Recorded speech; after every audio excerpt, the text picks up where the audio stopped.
And we drop the hammer and get the party started. Putting the foot through the firewalls, the 58, the Pineville racer, Rodney Howell. He tries to slide up the racetrack. It gets close there.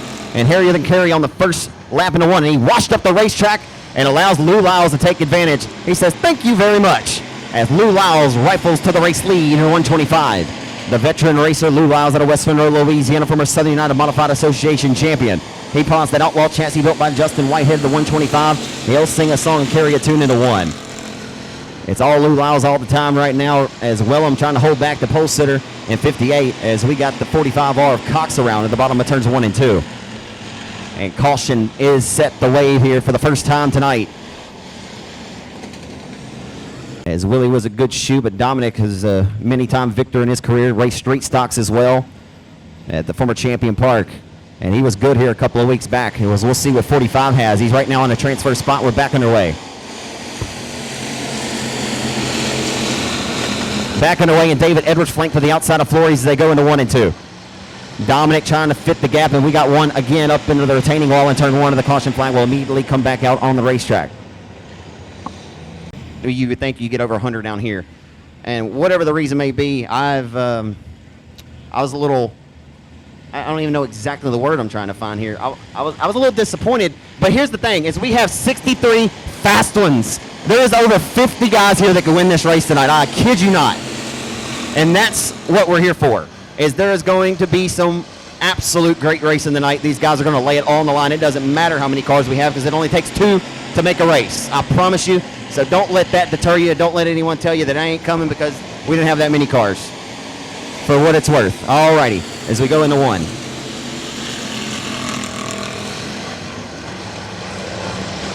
Yeah, and this is the final thing, and I'll quit beating the horse dead on that subject. But if you're going to let's say that Jonathan Davenport wins the World 100 again, and they have 40 cars rather than they has 78 cars.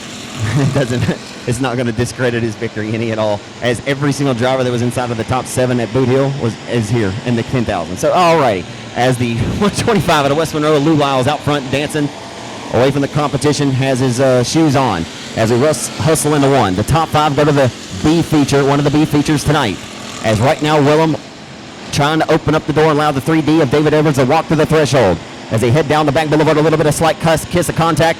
And I mean, Edwards just trying to get by 26, holding him up. Edwards breathing down the neck, making it an uncomfortable situation for 26. He'll try to diamond there and lock his elbows off the exit of 2 as Dominic Flores trying to get a run on him as we work down to it. Tick-tock, the race clock will go as Lou Lyles on a mission up front in 125. He gone.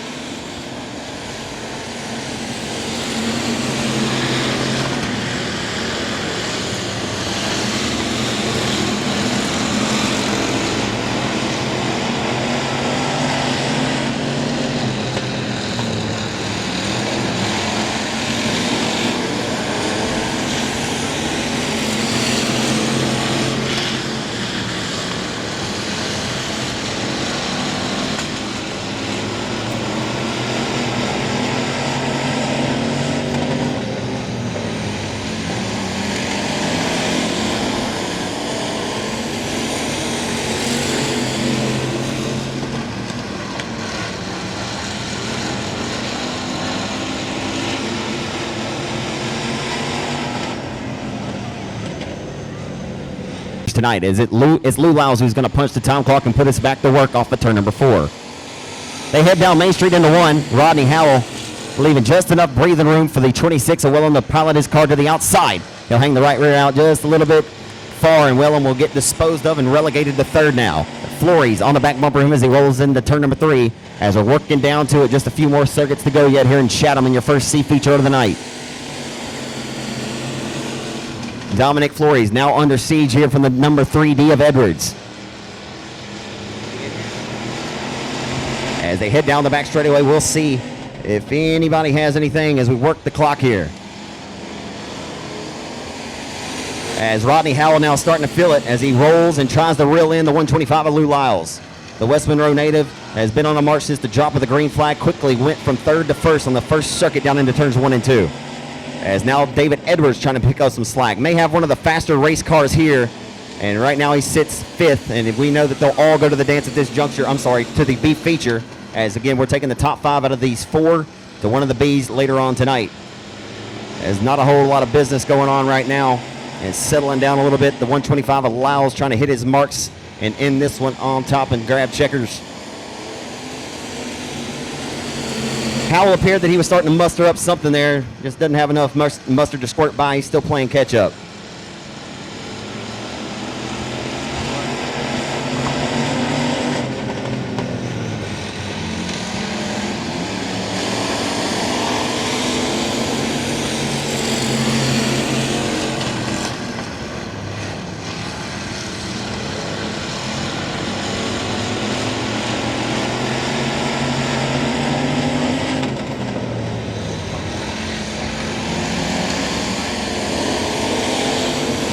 So the white flag is displayed, the final quarter-mile trip around the high banks here in Chatham, Louisiana tonight, as Rodney Howell separated himself from 3rd on back to the 5th place cars and set his sights, but wasn't able to muster up enough. As final time, off of 4 to the checker flag. Lou Lyles, he lost a lot of steam there, but he'll take the victory in 125. So all 5 of these will be in one of the B features later on this afternoon. The D3 of David Edwards will grab the 5th and final transfer spot. The 45 of Dominic Flores. When on the drive here, I felt a lot more comfortable here than I go into Boot Hill or somewhere like that. But, I mean, you know, just as well as I know, I tell you that's where the fast cars is at, and that's where I've been all year this year. So. Going 75 laps tonight. Nobody's ever done that, so what can you expect? It don't matter if I start on the tail or front row. 75 laps don't mean nothing where you start at. We just try and get in the show first. Thanks for the word, man. Best of luck to you tonight, buddy. Sure, thank you, Zach. Joshua Martin out of Colfax. He's a standout in this division. 2-time winner this year. He also has a win at the Revolution Raceway Park. As we will head down the back boulevard, it's going to be all Chris Hennigan all the time. Win again, Chris Hennigan out of Marshall, Texas, out front with the race lead. Chris Hennigan out front and dancing, as your scheduled pole sitter, JT Garland, did not make it back tonight. He was your 6th place finisher in this year's 10,000 win King of the Hill at the Boot Hill Speedway, but Garland popped the power plant and was not able to get his hot rod back here today. And tough break for JT, said he's calling it a season. As right now Hennigan leads, Cortland Smith, who had a stellar performance rolling last night, was running 2nd behind Ricky Ingles in that 2nd round of heats and marked and ran him down. And he showed a lot of speed last night. So Smith right now with his crosshairs dialed, and they're dicing it up for the final transfer spot. Down the back straightaway, side by side, driving it in deep in the 3-4. Is that CJ Howell? CJ Howell to the outside, 2 for the price of 1. Sit down and take a seat. The 16-year-old is off to school. Into 1. Everybody else is in the back of the bus. Down the back straightaway, to the front he comes. This youngster is just feeling it. He's never driven this race car either, but for what it's worth. Hey, that's Bradley Knight's old car. Looks like it, yeah. I just, as the caution flag waits for the 44 of Toby Earhart. It suits him, and it works well. As Winnigan Hennigan will take back to the green flag this time. A feature winner here in open wheel modifieds in his career. And he'll try to hold off the 20-year-old right now of Cortland Smith on the dean's list at Northwestern State University. This is a pretty smart kid. Got a big old brain. He's a big old boy. Full of joy. Son of Doherty Smith, who won quite a few races right here at this racetrack over the years. As I tell you what, folks, marching his way to the front, driving the DuBois #1, he is digging. C.J. Howell, here he comes, folks. He's up to 3rd. From the tail to 3rd comes C.J. Howell, driving to the front with his head on fire. As he will now try to work to the inside of the 7S of Cortland Smith. Smith will continue to slam the door shut, leaves a little bit of an opening for the taking, and here comes Howell. Howell trying to get it, smelling blood in the water here. This young man, you know, you call it when you see it. This youngster here, he's got talent. He's been showing us this and putting it on display each of the last several years. Here comes C.J. Howell to the inside. 3 wins this season here at the Chatham Raceway, and C.J. Howell has rolled his way to 2nd now. He says, sit down, take a seat. I need the bridesmaids, and now I need to set sights on Chris Hennigan. If he runs down Chris Hennigan, oh boy, what a feat that would be. As he is marching his way, folks, and I think the track experience for this young man is playing a little bit of a factor here. But hey, if I knew that there was a 15,000 win race coming up this racetrack, I'd have probably come out here on a few regular Saturday nights. Okay, you daggone guarantee you that could be the difference in winning 15 G's or not. Who knows? This youngster set quick time, obviously on Thursday night in his own car. Popped the motor. And now CJ is going to try to dethrone Win Again Hennigan. Chris would not be loving what he sees out of the proverbial rearview mirror. Here comes CJ Howell. He's got a rear view full. We'll see if he can do anything. And the caution flag will come out. 2 more C features following this one. So the third C feature should be in the staging area. The fourth one to come as well. And street stocks will be following those guys. As Win Again Hennigan back to the green flag. We're back underway here in Chatham.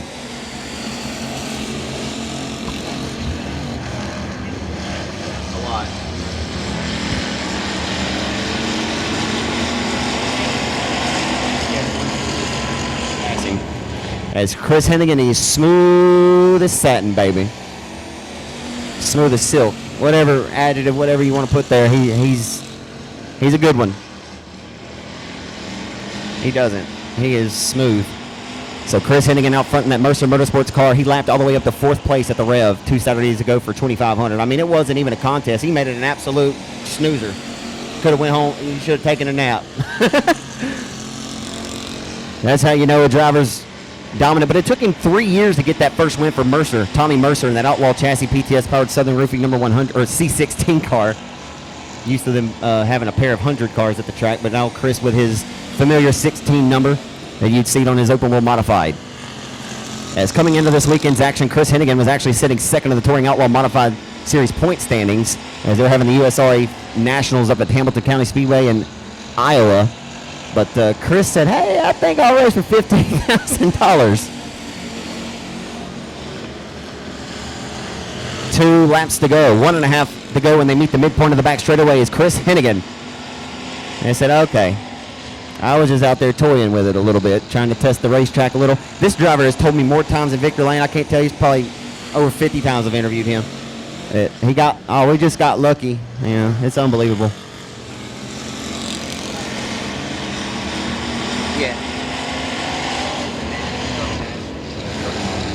So off of turn number 4, a face full of checkered flag. We'll go to the Marshall Texan, Chris Win Again Hennigan, winner in C16, driving that Superior Racing Graphics Southern Roofing PTS powered Outlaw chassis for Tommy Mercer Motorsports. And on the pole, a B feature number 3, it's going to be the 12 of Bo Perry out of Bossier City. Outside is Bubba Jones. That's a heavy, heavy front row. Oh boy, we got problems on the front boulevard. And the X car went over to the Superior Bar and Grill in Shreveport, Louisiana. I had you a margarita over there. Anybody ever been to Superior? Oh, surely. Can y'all hear me out there? I know some people have been to Superior. If not, go see Bo Perry. He'll serve you 1, 2, 3, or 4 tequilas into one. The 12 of Perry is going to lead the 21 of Bubba Jones. Oh, and around goes Allen. Well, I tell you what, he's got magnets on that hot rod.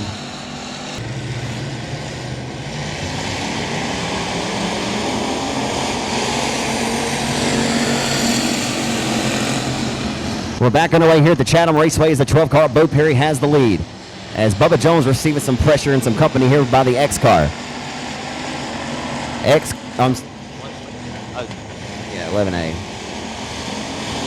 Then Shirley's raced so many different cars and numbers, I don't even know how to keep up with them anymore. 00, 100, whatever.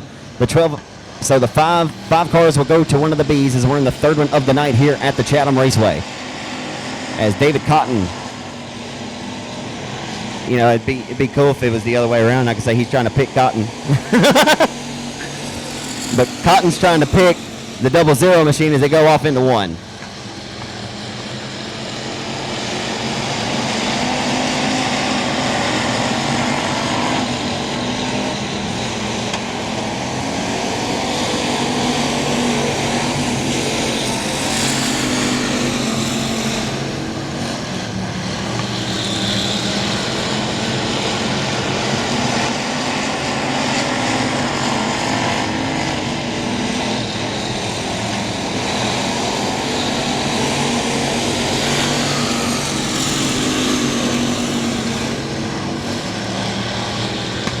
So Bubba Jones getting pressured heavy here by the 11A once again of Shirley.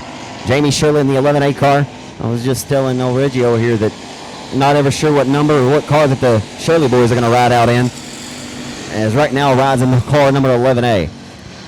Setting his crosshairs here all the while. The 12 of Bo Perry starting to distance his way, working on a social distance tonight. As the battle back here for the 4th spot. It's a good one. Still Cotton trying to pick the pocket here of the 00 machine as they roll off of turn number 4 down Main Street into 1. So Richard Roberts up on the wheel, holding on to it in 4th over Cotton once again. And that's Johnny Higginbotham back here and the number 54 at the tail. There's not a whole lot of business.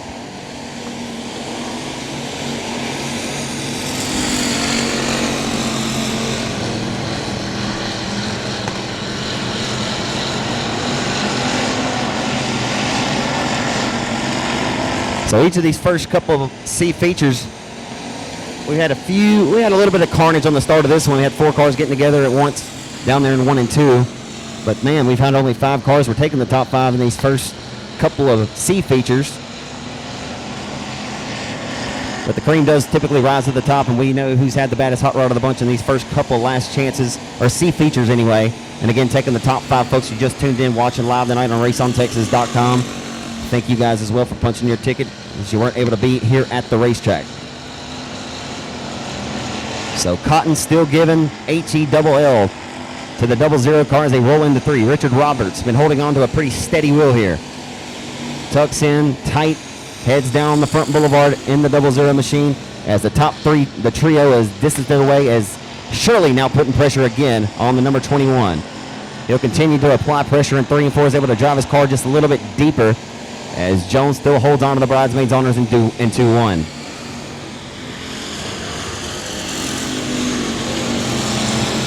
So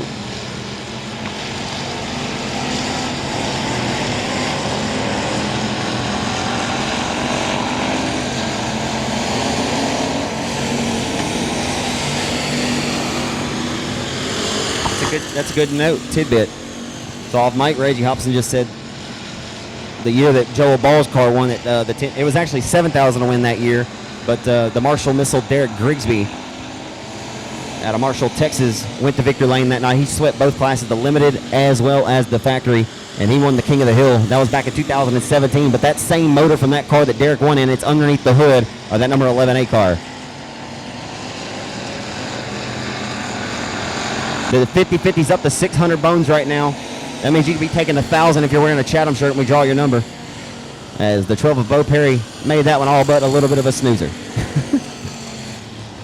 Inside of row number 2, it's A-Dub, Alex Williams, driving the MRC chassis number 6. I told him I was going to call him Hibachi Williams because he has a sweet grill down there in the pits. It looks like a hibachi grill.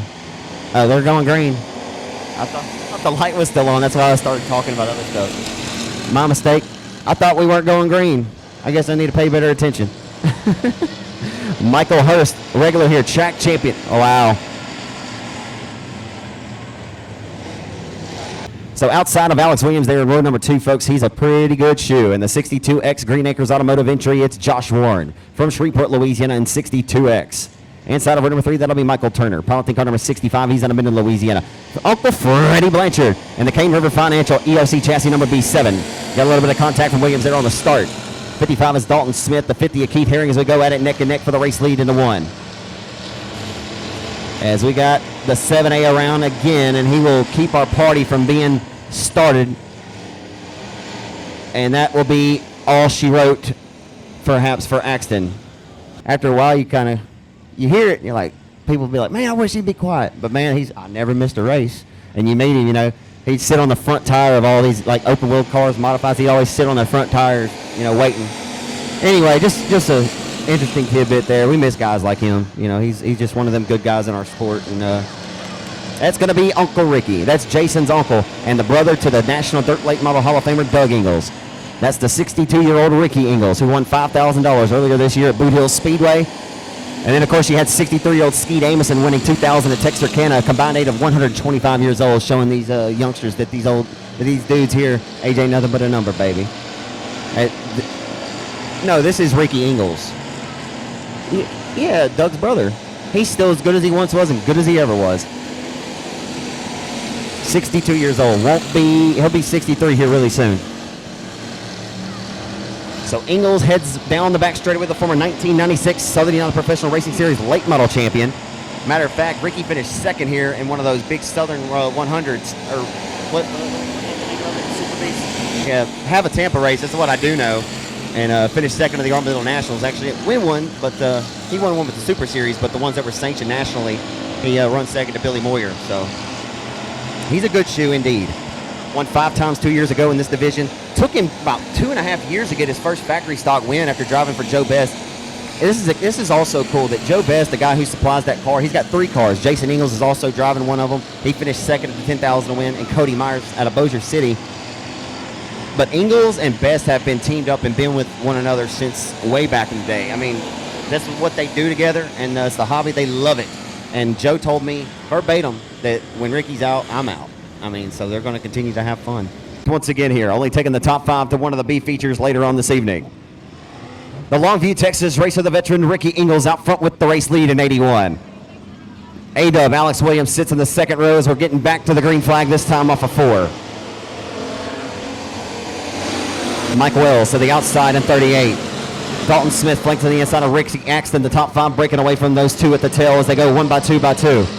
Down the back straightaway, A-Dub, Alex Williams getting showed the way into 3 and 4. Mike Wells, you couldn't have slid the Holy Spirit between their right sides that time.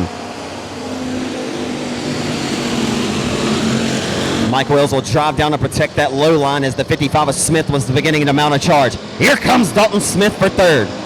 Dalton Smith trying to grab the 3rd spot as he rolls down the back boulevard into turn number 3. Oh, baby, that was a little close. And you couldn't have slid the Holy Spirit again between the... Thought old Mike Wells was about to get into the tail tank there. It didn't happen. Got him a good set of shoes there.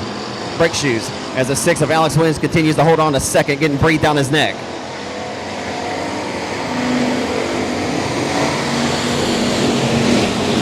Breathing down the neck of Alex Williams comes Mighty Mike, the 4-time Texarkana 67 Speedway track champion.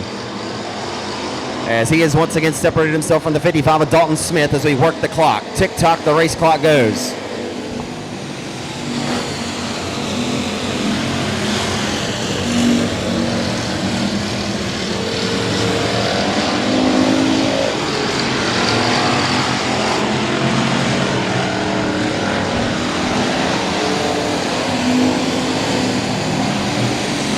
Street stocks to the staging area. Street stocks. If you're not there, sorry about your luck.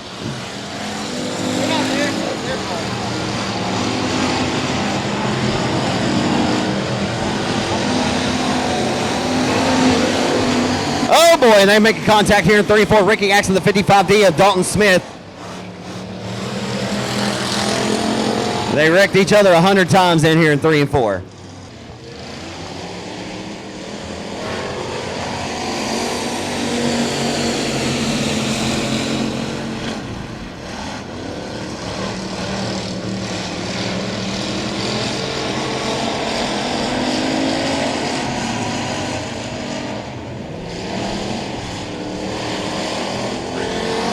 So we work the clock again down into 1. On a cool night here in the great state of Louisiana. And it's Chatham. Right, we out here in these deer woods. In them deer woods. So the 81 of Ingalls still hitting his marks, tucked right around the middle lane. He heads down Main Street into 1. Does A-Dub have anything for him as we work down to it? Working down to it, should be 2 laps to go the next time.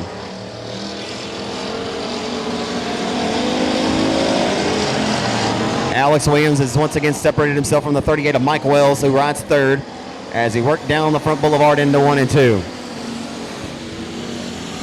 Street stock shoes should be in the staging area ready to go. If you're not there, sorry about your luck. 81. Ingalls to the white flag this time by.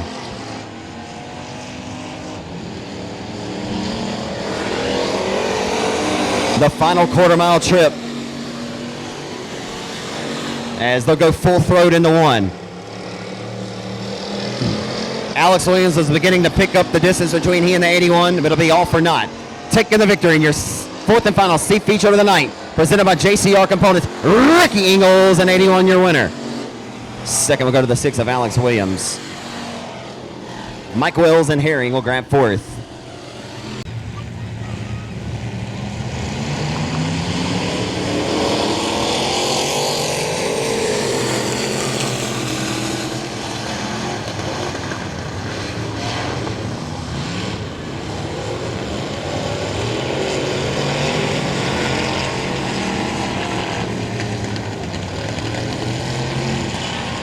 Street stock heat race lineup tonight. It's going to be Jerry Jones, who formerly ran this racetrack back in like 2010. Jerry Jones at a West Monroe in 18, or pole sitter. Outside is going to be Michael Stafford in car 10G. Dusty McConaughey out of Dotson, Louisiana in C29. From Ville Platte, baby, in car number 23, that'll be Glenn Townsend in 23. Stephen Laszlo from Georgetown in car number 24. Calhoun, Louisiana's Peyton Brown, pilot's car 18B. And Rodney Howell from Ball in 3.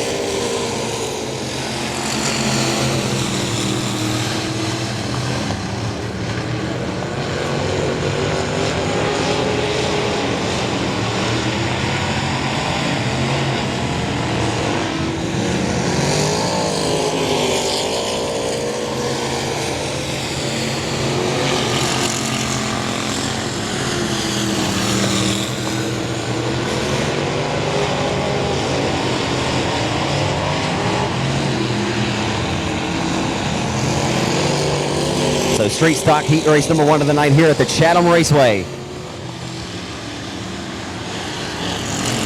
As Jerry, first name, last name Jones, just went around like a top of there in turn number 2.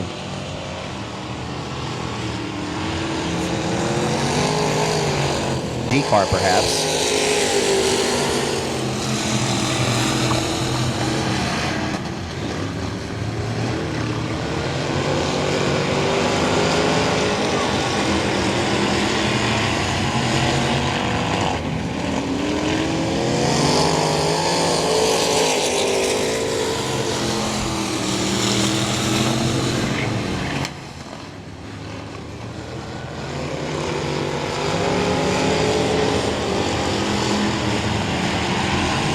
So out front with the race lead, minding his own business right now, in the number 23 machine is Glenn Townsend from Ville Platte, your race leader.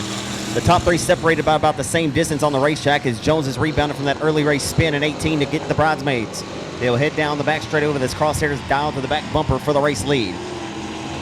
As they work off of turn number 4 in the Joey Brown Plumbing sponsored number 10 or 18 car, 18B from Calhoun, Louisiana. It's Peyton Brown, the youngster.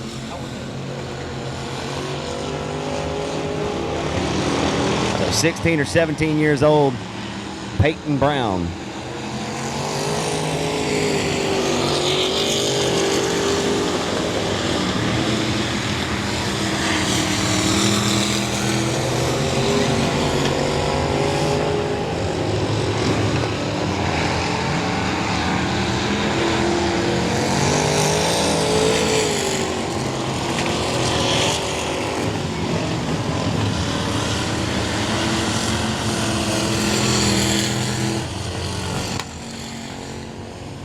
Yeah, I ain't wearing a Chatham shirt, so I ain't doing it.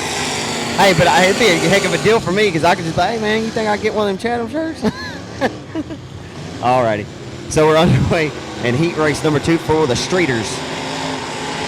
Street stock's going at it, and how about that move there? Down the back straightaway into 5 car, it looks like, from my vantage point. 15 car. It's Big Bird rolling right down Sesame Street, folks. Jimmy Bird, here he comes, folks. Jimmy Bird. That's my boy.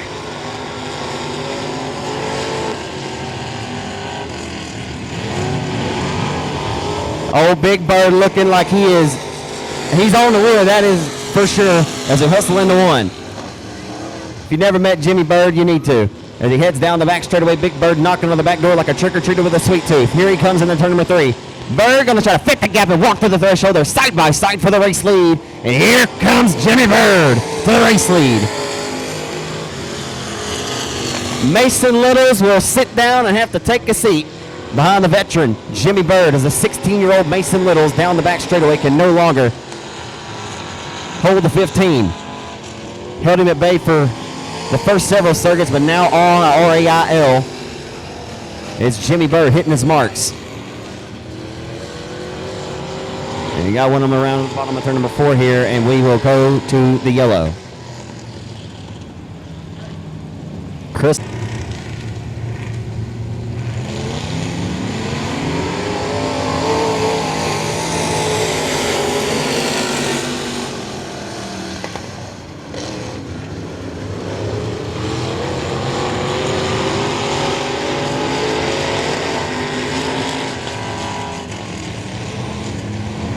So heading down the front straightaway, Mason Littles just lost the handle in 3 and 4.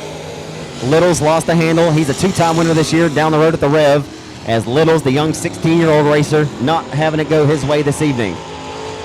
As we head back in the 3 and 4, out front, Big Bird minding his own business.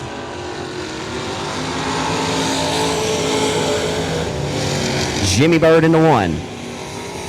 In the 2018 running of the Spooky 50, we know that Big Bird had his 15 car here, but he had a higher gun behind the cockpit, and Craig Oakes went to victory lane winning the Spooky that year in the street stocks. Oh, baby, just set up a donut shop down here in second and just gave up those positions, and they'll be pretty valuable come feature race time. He's going to have to pick a few more off as the caution flag will come right back out here. Got a few.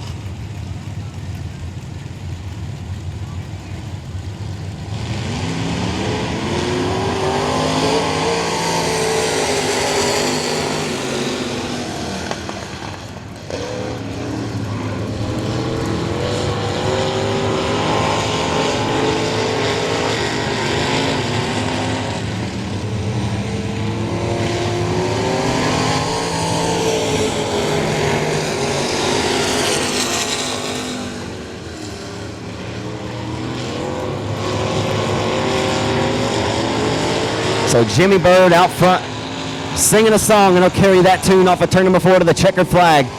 How about it, folks? Big Bird, Jimmy Bird takes the win in commanding fashion. Impressive performance for Jimmy Bird. Collinston, Louisiana in 32, inside of row number 3. $2,000 richer after his performance at the Rev 2 weeks ago. Mark Underwood Jr. Understood, Underwood's a shoe in 99 Jr. He's out of Ruston. Outside of him, it'll be Paul's to the wall in the P. Daddy's Garage, Western Flyer 202. It's Paul Leedy from Jonesboro, the veteran. Wyatt Wilkerson, pilot's car number 76. He's out of Bell City, Louisiana. GW Egbert into the IRP chassis number 78. GW Egbert, a regular racer over at the Cotton Bowl Speedway in Page, Texas, has won one there this season, or several, as the 717 of G-Dub. Good to see him here in the home state of Louisiana tonight. They'll start till and watch. He won't stay there for very long. If you go into Texas a time or two, over decades time, you'll become pretty familiar with the Egbert family. Trevor Egbert had the Teenage Mutant Ninja Turtle car, put it on the USMTS Mod Tour. A lot of great races there from around Copperas Cove and Salado, Texas. Former USMTS modified competitors. As we roll off the 2 down the back straightaway, it's Jared Abear with the race lead. Abear with the top spot right now.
Checkers are out. As we got a war being waged off of turn number 4. Paul Lee's going to take that spot at the flag stand.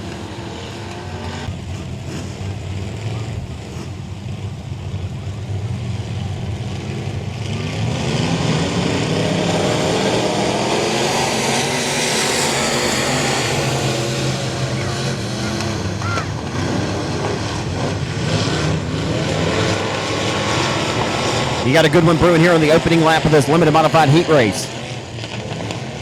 As they roll off of turn number 4, side by side. Or not quite, but it's about to be there. Here comes the fast one, Phil Dixon. The best auto sales, number A1, the Crosby, Texas racer, doing double duty this weekend. Here comes Dixon down the back straightaway. He'll continue to be relegated to second, but the outside line momentum, he's trying to get it wound up, baby. Here he comes, kicking crumbs up top, trying to find some stick and some dig. And here comes Michael King Jr. Michael King's trying to make it a 3-horse race for the race lead, and he's going to get some bite around the hub of the racetrack. Here comes 14 Jr. Michael King Jr. from El Dorado, Arkansas, 14 times a winner in the 2018 season as a rookie in the 4-cylinder division, and he's moved up and he's made the transition look well. Last year, had a great season, but did not score a victory until his first one came right here at this Chatham Raceway, and he's began racing here week in and week out, calling Chatham home. But a good young man and a great driver is Michael King Jr. They're side by side for the race lead. Door to door, and the fast one, Phil Dixon, lives up to his moniker, and he gets down to the low side to protect. He cowboyed up there for a few laps, and now he'll swing a little high, wide, and handsome, and leave the door wide open for the taking around the hub.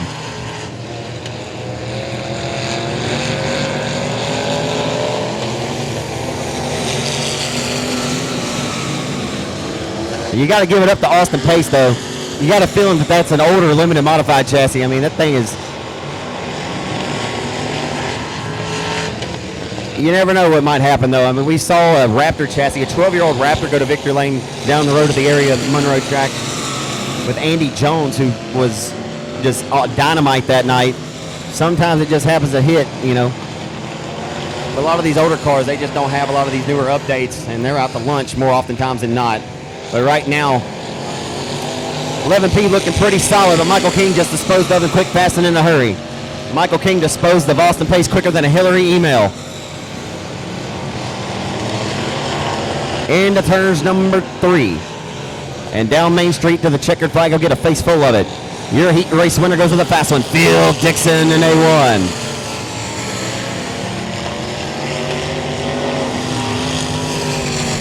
5 wins this season since acquiring this car, 4 wins, and 7 starts.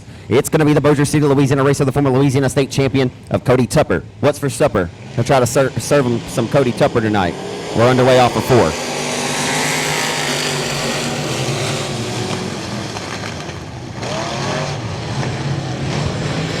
Stacking them and racking them. Stacking them and racking them. Yeah, Tommy Best down there. Tommy just got a good shot, and he need a new pair of clean drawers. Nah, he's gonna come. Go and get you last call, getting close for them 50-50 tickets, folks. So y'all be sure to go down to the concession stand, get you something hot to eat, and get you a 2020 spooky shirt. As we get ready to light the candles, and we're back underway here, and the party's restarted. So Cody Tupper acquired this IRP Effect Series chassis from Jason Ingalls, and boy, I'm telling you, he has been superb behind the cockpit of this hot rod. As Tupper came into this sport in 2015 as a rookie racing factory stocks and won the Louisiana State Dirt Track Championship at the Boot Hill Speedway in Greenwood, Louisiana. And Tupper, again, acquired this car from the former TMS World Dirt Track champ Denny Gabar, and he has not looked back. Matter of fact, he's been so good in it. I said, Cody, what's up with you leaving Denny's number on you? He's typically in car number 23. But he said, man, why would I change my number? I'm going to ride that 15 as long as his good luck stays. So he will be 15 for as long as he wants to be. As the good fortune continues to be on the side of the car number 15 as he puts it to the inside for the race lead as they head down Main Street into turn number 1. Mason Little's on the M16 doing double duty tonight. Didn't have the performance he was looking for in that street stock race, although he led several laps of it. Faded toward the tail of it, as right now he has the race lead.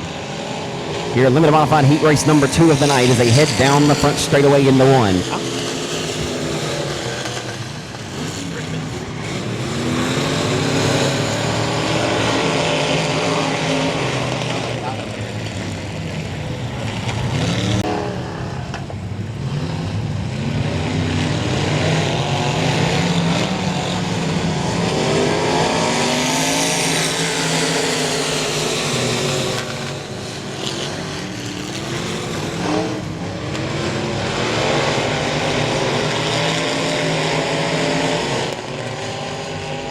I don't know why I said Mason. I was looking at that. It was the wrong one. And that's the scene 16.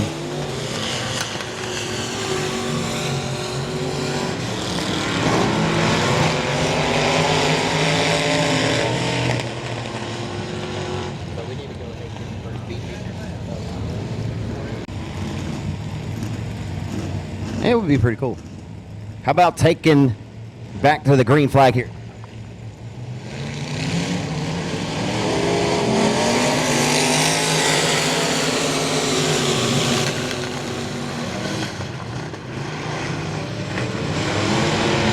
Heading down the back straightaway on the restart, the former Comp Cam Summer Nationals winner, Waylon Ball, who has won races all over the...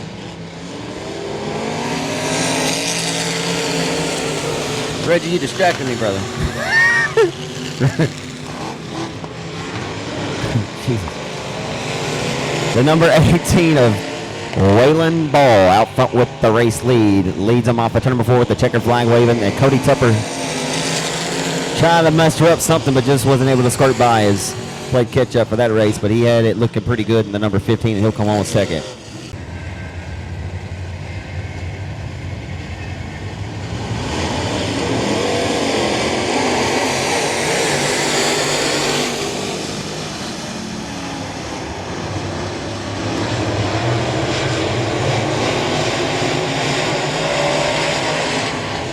Great late models, or the Southern Outlaw Late Model Series is on the racetrack. Really no reason that I shouldn't have got you that lineup, but there's a lot going on up here. I love my booth at Texarkana. So right now we roll off of turn number 4, the Baytown, Texas racer, Kevin Sitton. Kevin Sitton has been a standout in this crate late class, but he's also a standout in the super late model division with the former PNWSL Southern United Professional Racing Series, as Kevin Sitton won his first one ever, when he was in supers in a Barry Wright racing chassis. He's been with Barry Wright, I think, since the jump, but he won his first one back in 08 at the Sabine Motor Speedway down in Manny. So Sitton with the race lead, sitting around the bottom as he hustles it off for turn number 4 in 20.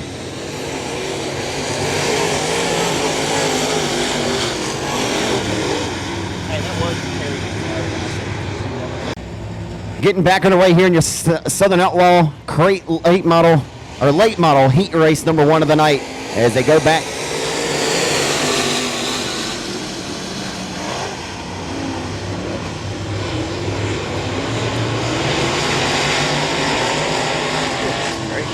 Into turn number 3, they're side by side for the second spot as they roll off of turn number 4, this time down Main Street into turn number 1. Kevin Sitton. It's Kevin Sitton all the time. He has got that thing dialed up on Dig tonight. Or got the radio station playing on KILL, folks. He has set it on kill. Holla at your boy Kevin Sitton. He gone. And they're still side by side for second. What a battle. It's a good one.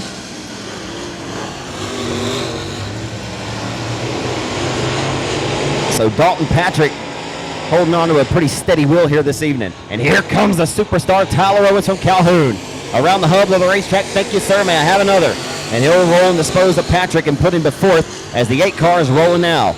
Right around the hub of the racetrack along the skidder tires. They head down the back boulevard into 3 and 4. Tick-tock, the race clock goes. 2 laps to go this time by.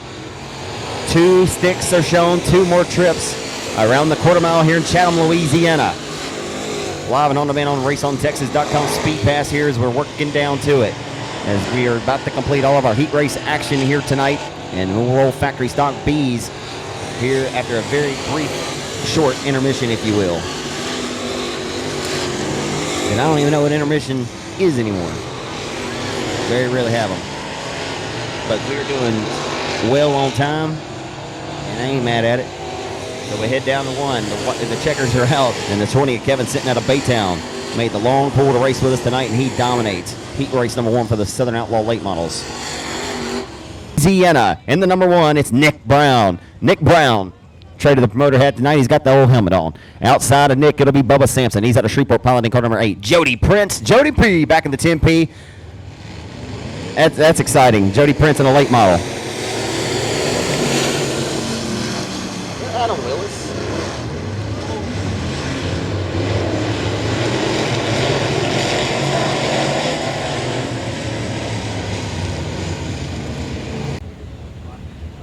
You don't tell Sean. That he knows I'm playing it. Rick Hernsberg wins a little bit more than Sean does, though. So, oh, just picking. I swear.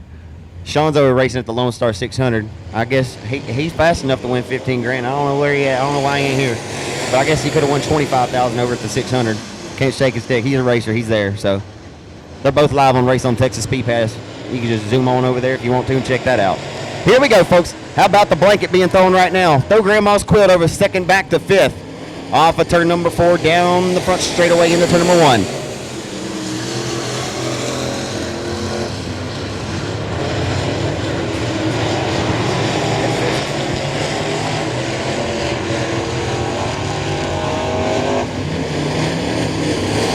So JP, Jody Prince. I really do need to get my eyes checked because I thought that was an M, not a P. And I was thinking Adam Willis was here.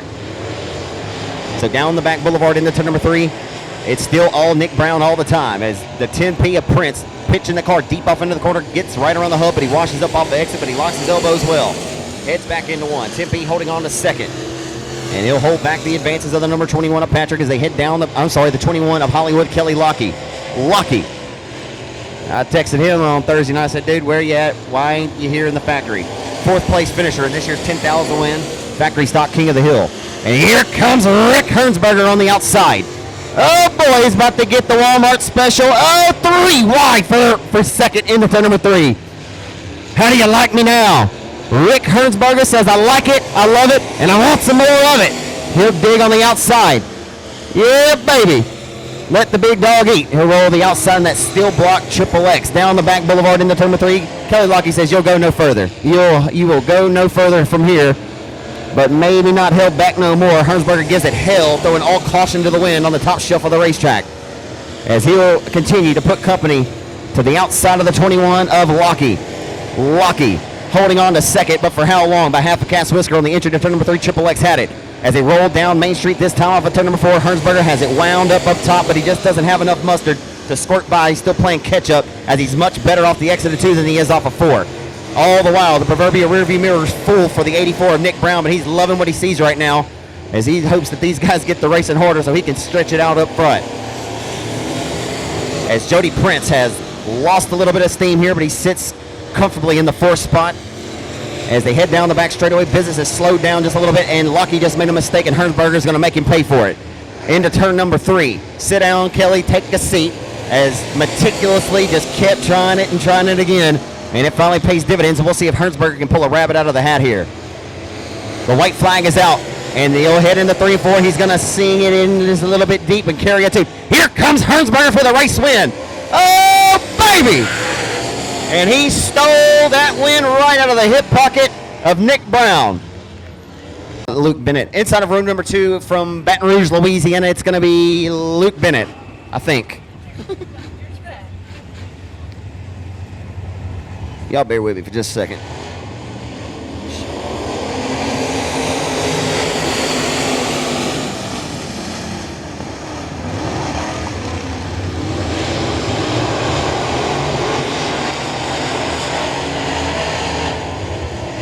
Sorry, why did I say it's Luke Bennett? It's track regular here and a multi-time winner in the 2019 Spooky 50 winner.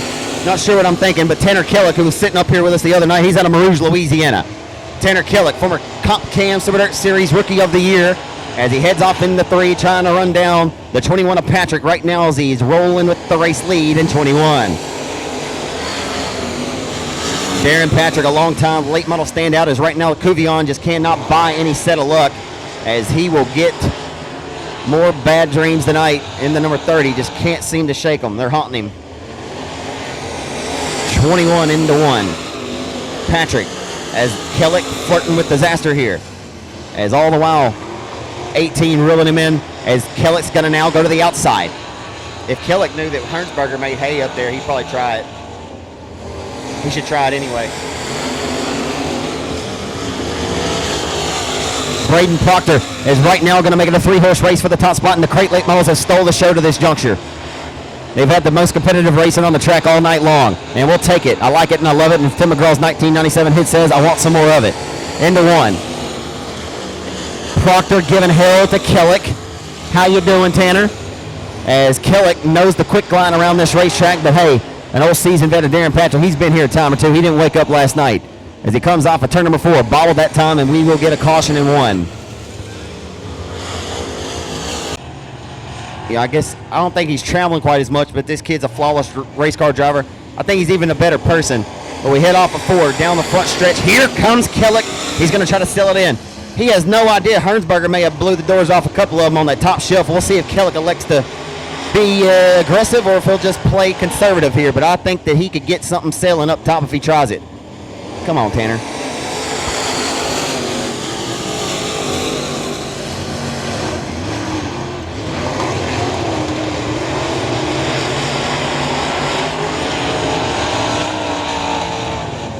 Oh, and there she wrote. All he needed to do was step it to the out. So as we get back and go to work, it'll be the 18 of Proctor who, well, he took advantage of the mishap of those two, but he'll take it as he had a fast car. Who's to say that he couldn't have pulled the Rick Hernsberger move as we roll into 1. We'll see what Patrick and we'll see what Kellick can do from the tail as we're only working down to just a few more trips. As Patrick will get by the 42 of Ron Spray unscathed as we get the white flag flying over the Chatham night sky into 1. Final trip around the racetrack, and Kellick's still mired at the tail, but we'll see if he can get the 42 car. As Darren Patrick, he may have finished second anyway, and we'll see if he can get around Mike. Oh boy, he drove it in deep and a little bit not cheap about it. Oh my goodness, and Kellick's gonna, oh my goodness gracious. Holy smokes. Man, there's probably an unmarked cop right there writing tickets all day. I'm not sure, though. Sibley, Louisiana, the 15G is Kyle Cummings. Kyle Cummings to the outside of the front row as we're underway and headed down the front boulevard into 1. Tell you what, that Rice Krispie treat and the other stuff did wonders. Blood sugar ain't feeling too crazy. Here comes Cummings coming over as we got them stacked and racked, baby. We got more problems down here in 1. I mean, that's just nasty.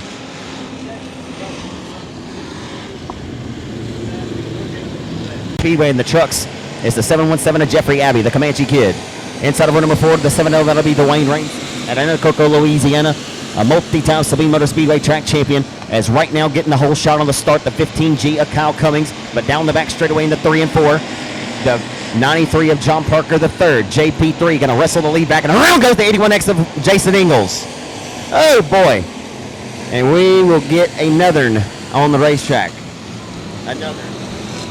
So Jason, last month at the Texarkana 67 Speedway, he drove Sean Graham's Triple X car. Sean was out of town celebrating his anniversary and hired Jason to drive it. He came from 24th to 2nd in the factory. He hardly drives these cars. And don't forget, he finished 2nd in the King of the Hill.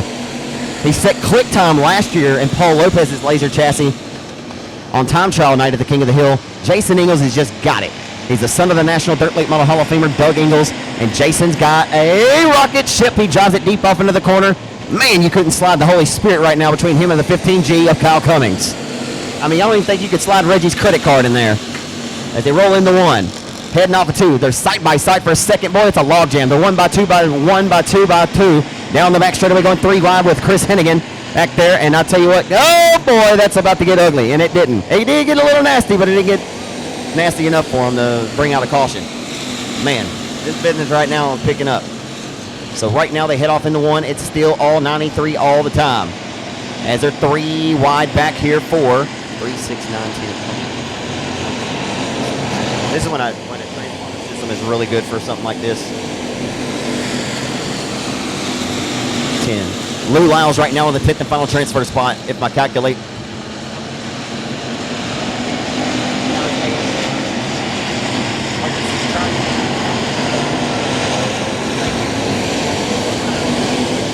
So Lou Lyles, of course, is in the 10th and final transfer spot.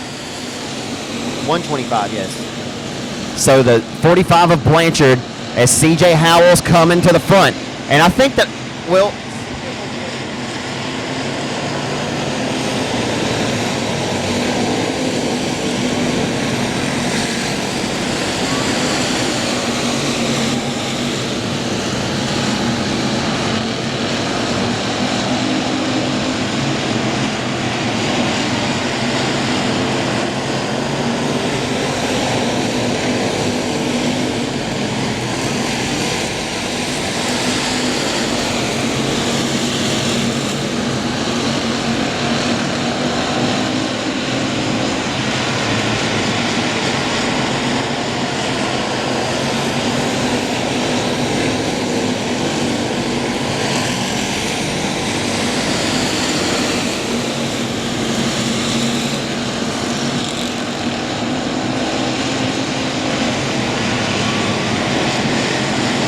just outside of that top 10, Richard Blanchard and Chris Hennigan were going at it. Oh boy, and Howell got in there pretty hot, and around he'll go.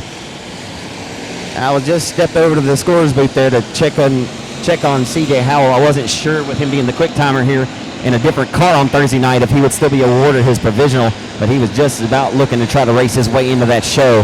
And man, he just lost the handle there, and the bad luck struck again for the youngster, as he has been fast all night long and all weekend, has nothing to show for it at this juncture.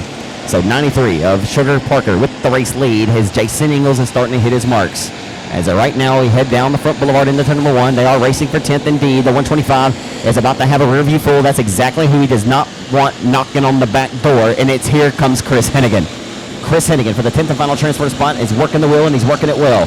He's got a pair of steady hands, folks, and right now, he's going to have to pull the rabbit out of the hat here. Lou Lyle's going to make his car wider than the quadruple wide trailer. We work down to it here at the Chatham Raceway, and your first B feature of the night, taking the top 10 for the dance. This is a $500 separation between 16 and 125 right now. Either one of them is throwing it on the trailer, and we'll see you later on another dirt track Saturday night. And here comes Chris Hennigan. Chris Hennigan to the inside, can't get the job done this time. He'll step it to the outside. He'll try it up there. He says, what do I have to lose? We're working down to it. And here comes the Marshall Texan to the outside. Oh, baby. And Lou playing respect, leaving just enough room for the taking. And Chris is going to match that PTS-powered John McLemore power plant through the through the firewall. Chris Hennigan trying to pick the pocket of Lou Lyles. Two former open wheel modified standouts, or a current open wheel modified standout, one of the best to ever do it in the Arklatex. Chris Hennigan trying to steal it from Lou. Lou ain't done yet. Down the back boulevard off the exit of 2, and around goes Dominic Flores. And Chris Hennigan has just muscled his way past Lou Lyles. And how bad do you want it? So Lee Patton, unfortunately, his night is DONE, stick a fork in him. So now Tommy Mercer's really hoping for Chris Hennigan to make this show tonight. That's going to put Lou Lyles back in 10th. And Cowboy Blanchard has an opportunity. He's in 11th to get inside of the top 10. We're backing away. Oh, and Dalton Faulkner washed up a little bit there, but we're backing away. As we tick the clock, and Dominic Flores got up out of the group back here near the till, and we got Grant Willem going around at the bottom of turn number 2, but no harm and 0 foul. Send him to promoter school. He'll keep us under the green flag. Down Main Street, they head into 1. It's getting hairier than carry out here now, folks, as here comes Rodney Howell in the car number 58, putting it to the inside. Blanchard trying to sell it up top and try to get some dig and some stick here off the exit of 2, and he won't find it. It's like getting sucked out of the draft at Daytona. You go a little bit too high up there, and it ain't working. Oh, my goodness, and sliding for the race lead. I just missed it. But the old peripheral vision caught a little bit of it, and Kyle Cummings, he's a madman, Your Honor, using the genes that his father Rusty blessed him with, and the good Lord. Down the back straightaway, Kyle Cummings, the former late model standout and open wheel modified ace. And he rolls out for 4 with command with the race lead as he heads down on the front straightaway in car 15G.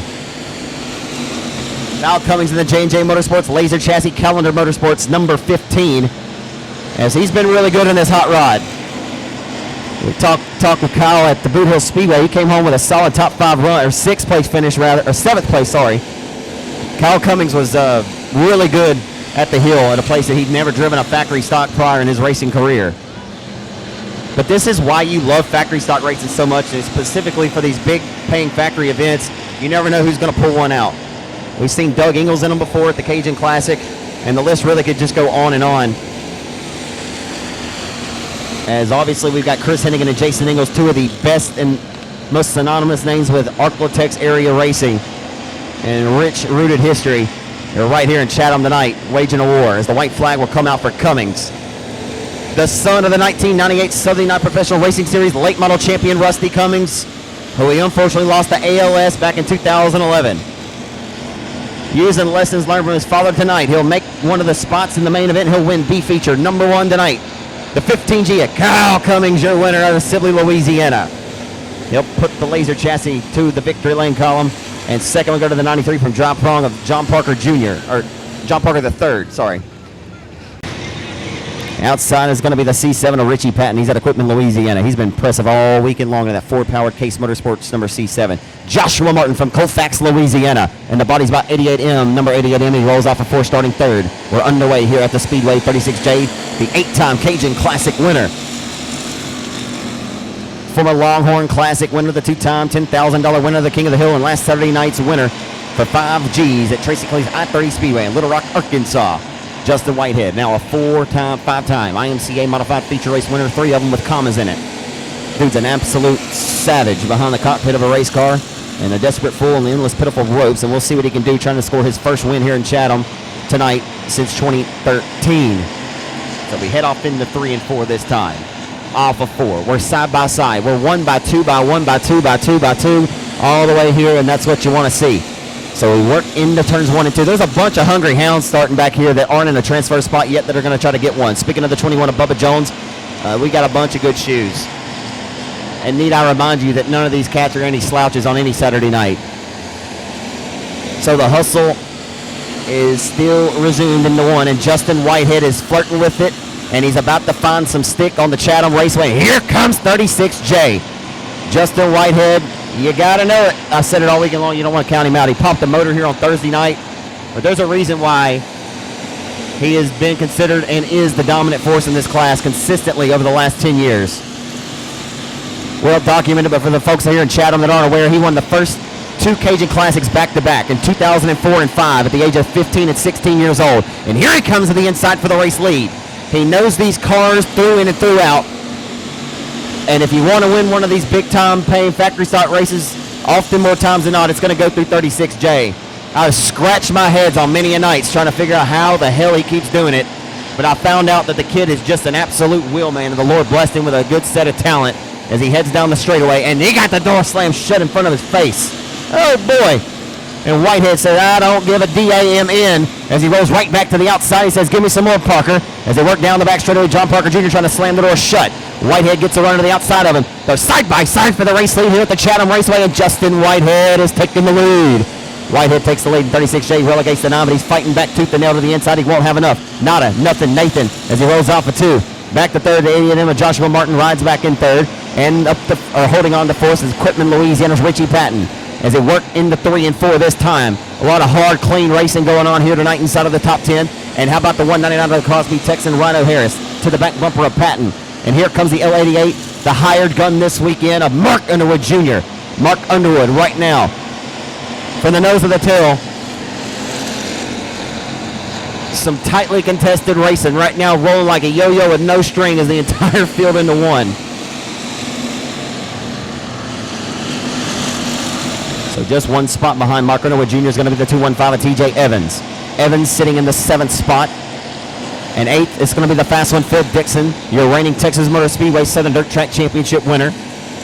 And your $10,000 winner at the King of the Hill. Back in the first weekend of August at the Boot Hill Speedway. Look out, lap traffic as Keith Herring and the 99 of Cotton going to be the first 2 victims that will get it disposed of. And Whitehead will be meeting them here in just a matter of time.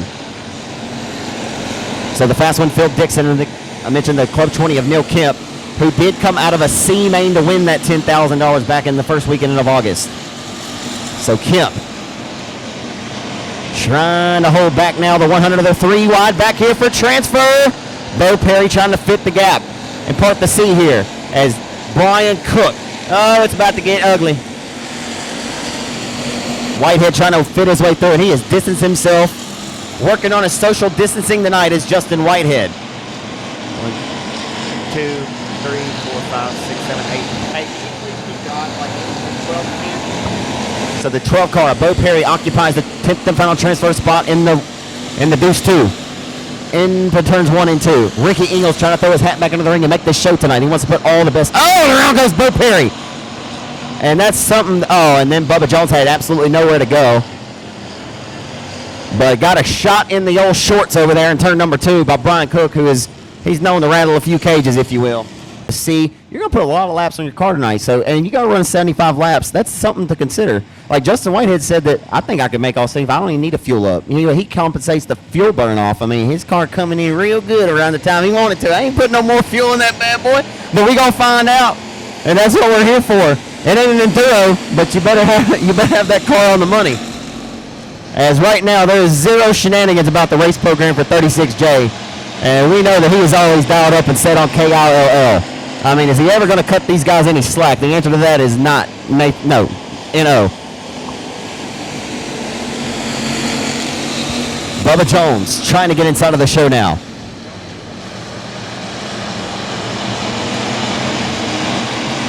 So that is the battle of. So the 21 and the 100 and the 20 right now. And Ricky Ingles into the mix now. Look down there going 3 wide for transfer. And Bubba Jones just got up out of the groove. Oh my goodness, I thought he may have broke, and he's back in the throttle now. And he's going to be a little bit hot underneath the collar. He's going to drive back towards the front with his head on fire. As right now the battle for the race lead. Off of 4. And Josh Martin just made the hard turn to Elvis Presley Boulevard. And he's going to stop right here at the Heartbreak Hotel. Oh my goodness gracious. And Joshua Martin's night is going to be DONE, and that is not fun for Josh Martin. Goodness. You hate to see that for a guy like Josh. And Ryan Harris, though, says, what do you got, 8-time Cajun Classic winner?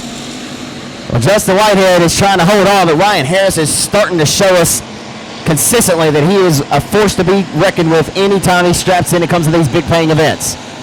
He was flawless at this year's Factory Stock 50. And here comes Ryan Harris for the race lead. Hello, how you doing, King of the Hill? As they roll off the 2 down the back straightaway. The king of the factory stock is going to duke it out with the guy who has really solidified and put his name on the map here the last, well, really just this whole season. Ryan Harris has been nothing less than impressive. And we'll see if he can be flawless enough to pull one out of the pocket of 36J. Whitehead not going to make it too easy for him as they rock and roll down the back boulevard into 3 and 4 this time. Justin Whitehead is going to be your outside pole sitter of tonight's 75-lap main event. Justin Whitehead wins it in 36J.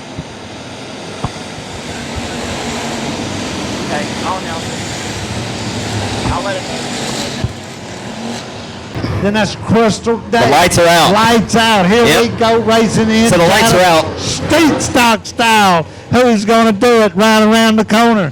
Here we go. Bird. Here we go. And Jimmy Bird in that 15. That's a 23 car going to run him hard. They go up side by side. Jimmy Bird coming out. That's Mason Lowe. Zach Clark's got it now.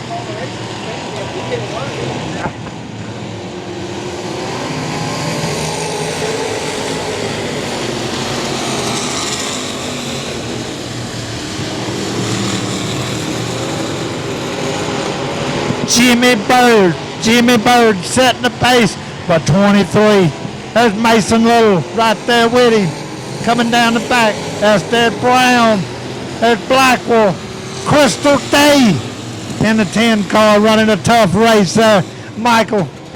Hey, they getting a caution on the racetrack here. Space boots, I don't know what will. That's just on a regular night of racing, $500. I'm telling you right now. But let me tell you, but right now we got Jimmy Bird setting the pace. You know all about this young man. Yeah, he finna step on Sesame Street right here. Here comes Big Bird.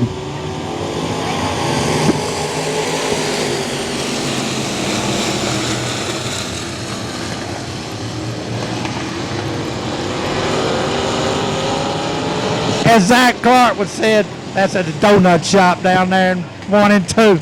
They selling donuts down there left and right.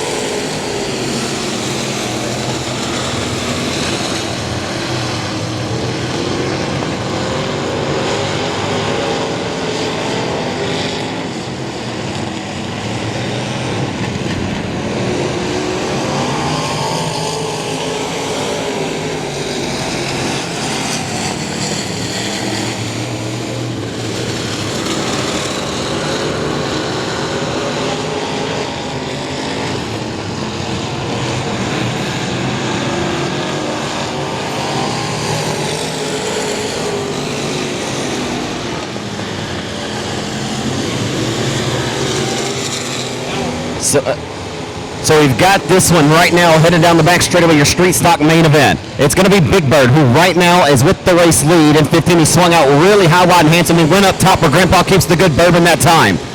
As we head back off into 1, the Deuce 3 is running him down right now. He's got his crosshairs dialed. They're dialed on Big Bird as they head down the back boulevard, and they'll head through 3 and 4 this time by.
Jimmy Bird has stepped away from the competition still and walking the dog. I'm trying to head down so I can capitalize on a post-race interview. I'll make those quick as I can. And Jimmy Bird continues to lead, and I'm headed down these long steps, so hopefully nothing changes if Glenn Townsend gets a run.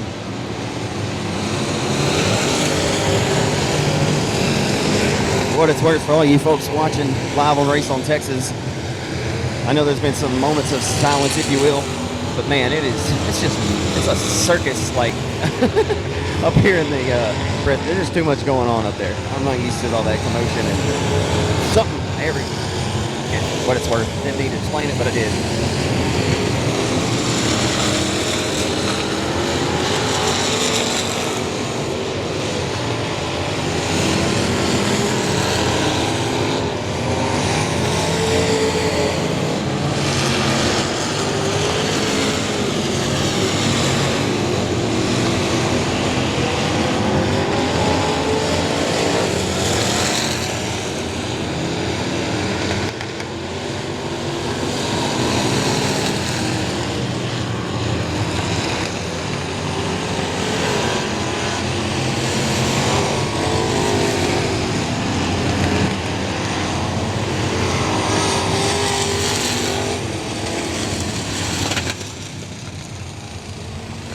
Comes out of his hot rod, driving the B&D Motorsports All-American Pool, sponsor number 15.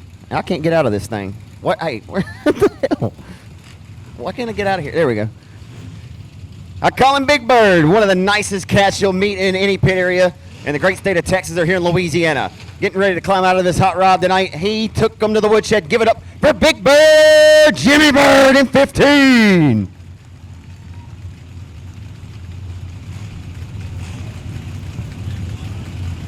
I tell you what, Jimmy, you took them to the woodshed tonight, man. This thing was just absolutely set on kill, man. It has to feel pretty good to put this thing in victory lane tonight in the fashion that you did it.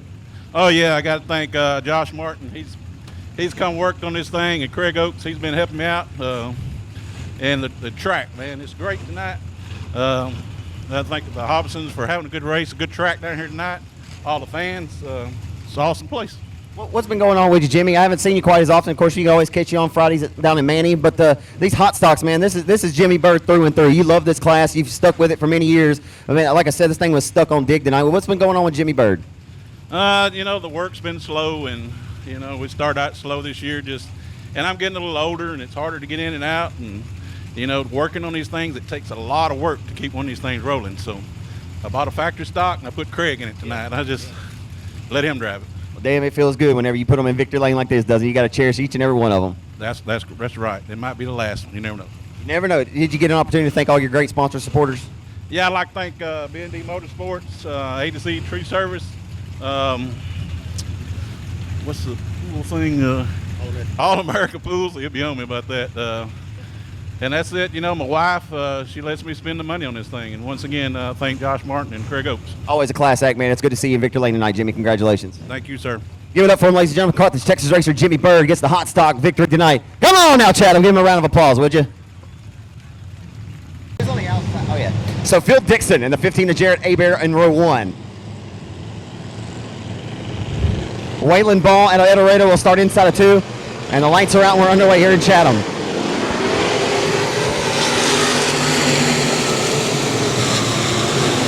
And the grind will begin as they hustle into 1.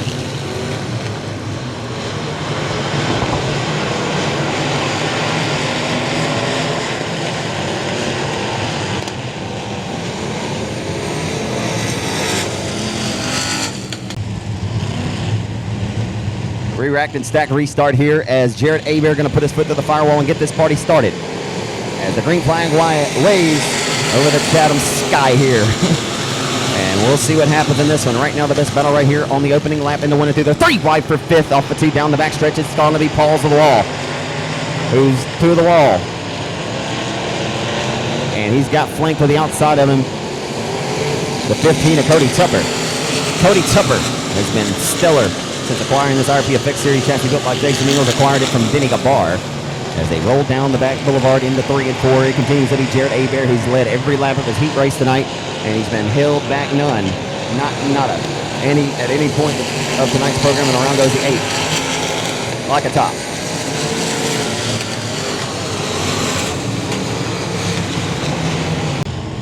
Got a quick trivia question for a best photography poster for this event. If you can name the 6th place finisher in this year's King of the Hill at Boot Hill, I got something for you. As we roll into one on the restart. It's going to be the 15 of Bill Platt's Jared Abear. Here comes Paul Leedy to third. Paul is digging around the bottom. Come on, guys. As Freeland went around, but he will be sent to promoter school. He'll keep us under the green flag. So PSG is what we need. Some Please Stay Green. As you head down the front straightaway, it continues to be up the 15 for Bill Platt of Jared Abear. He has been stuck around the bottom all night long and looking to pay dividends for him as he heads off into 3. Here comes Paul Leedy again. He'll dispose of another one. Got around the A1 of Phil Dixon. Disposed of him quicker than a Hillary email. Rolling in the 1 to 202. Paul Leedy is dancing the night.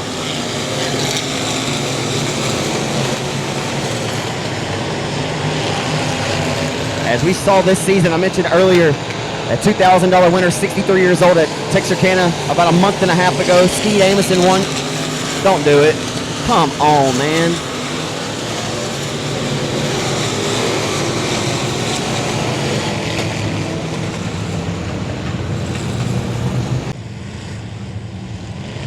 So ready to go as Jared Abear puts his foot through the firewall and the party's restarted. We're back underway here at the Chatham Raceway.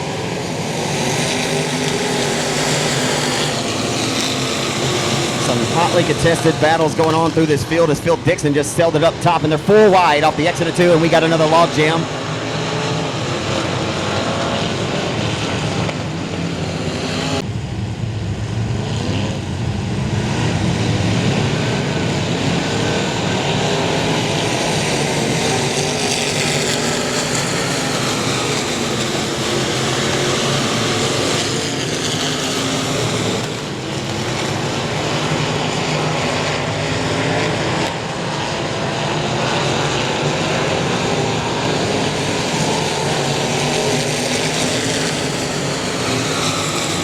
So we're back underway and the grind resumes here at the Chatham Raceway.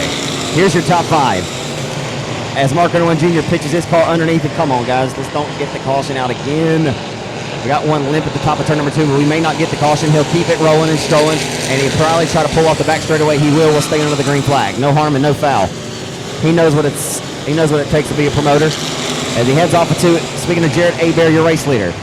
Oh, my good. What the is he doing? What in the actual hell? Excuse me. I mean, what in the world are we doing playing chicken here tonight?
Rylan, you gonna call him to the green flag? Yeah, we lost. To Green, green, green, green, green. Ding, ding, ding, ding, ding. And here we have Johnny as we're underway into one. I'll teach you how to do it. We got Carnes in turn 1 and As Proctor took advantage, so the Arkansas Hot Shoe is going to be on the front row with the Triple X of Rick Hernsberger, who just won one at Texas. green flags out. He's been the dominant force in this division, so we're back underway, Rylan. Who you think is going to win this one? Joel Joel Cuvion. Cuvion will have worked his way all the way from the final row to win this race. I won't doubt it. He's pretty good, and he'll get crossed up right in front of his nose that time. Got a little hairier than Carey there for him. As they roll off of turn number 4. Oh, baby. Ada Tyler Owens jumped the inside of the racetrack and got a little bit of air there. And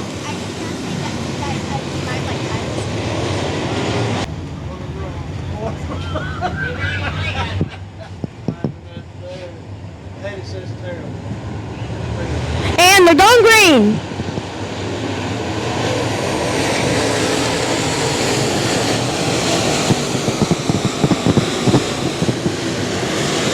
Joel Cuvion worked his way up the back.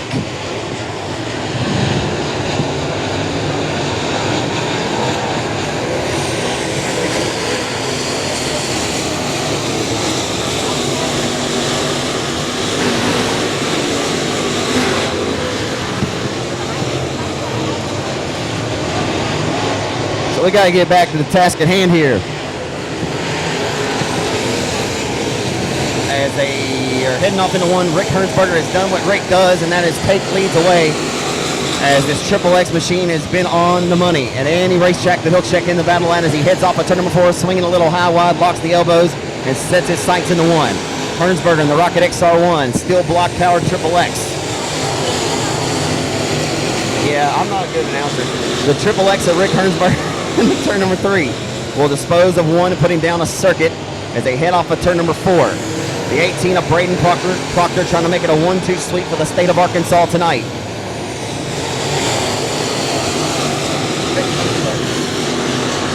Rick Hernsberger's not going to get his lead up, not that easily.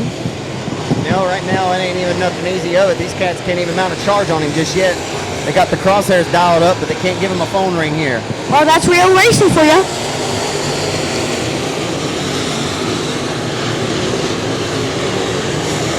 So apparently it's a top 3 sweep right now for Arkansas, but this is an Arkansas-based late model series. As they head down the front straightaway, Nick Brown, I believe, is going to be your first Louisiana native who sits 4th right now in the 84.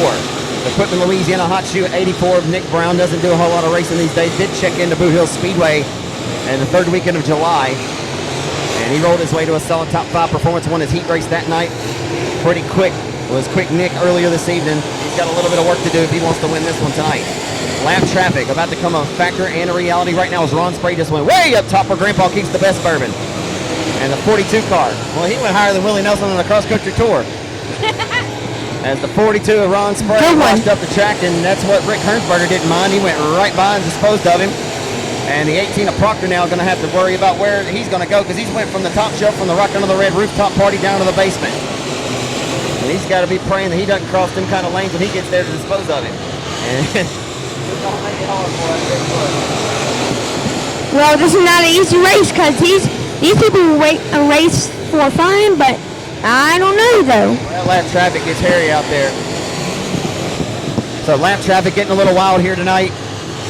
Nonetheless, Proctor was able to get around and dispose of them, and Wesley Wise is trying to roll now to the inside of the 42. As Rick Hernsberger is on the march, and the 42 just lost the handle. Hit a banana peel in the entry to turn number 3, and he'll loop it sideways in front of the field. It's going to be the Triple X of Rick Hernsberger from Arkadelphia in the Rocket XR1 chassis.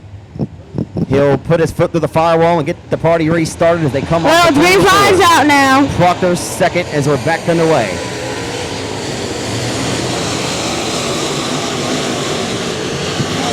Joel Cuyon's up in nice, I think.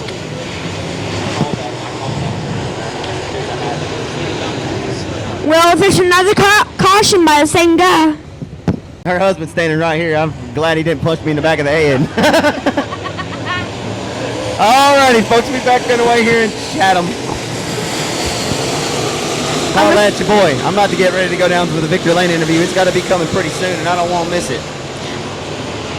We'll get 2 for 1. Jared Abear might be making his way back as Proctor going to send it in deep and a little bit cheap there, but he'll continue to hold on to the bridesmaids' honors. As Nick Brown up the fort, or still holds on the fort, but he's bringing the 20 of Kevin Sitton along with him. Kevin Sitton was in an early race struggle, and he is up to the fifth spot. He'll work to the inside of Nick Brown. Nick Brown, hello and goodbye. And that was a quick disposal as they work off of turn number 4. Kevin Sitton, he's coming. If you got a re-rack and stack start, went single file, maybe he'd have a better chance, but we're about to tick the clock. As tick-tock the race clock goes, the same of the hourglass ticking away for him. As Hernsberger is still on the march, holding on to the top spot in real command of this one. He'll continue to tuck right around the hub of the racetrack in Triple X. Sends it full throat down the back boulevard into 3. Top 3 separated by the same distance on the speedway right now as we work down to it. Well, I got my money on.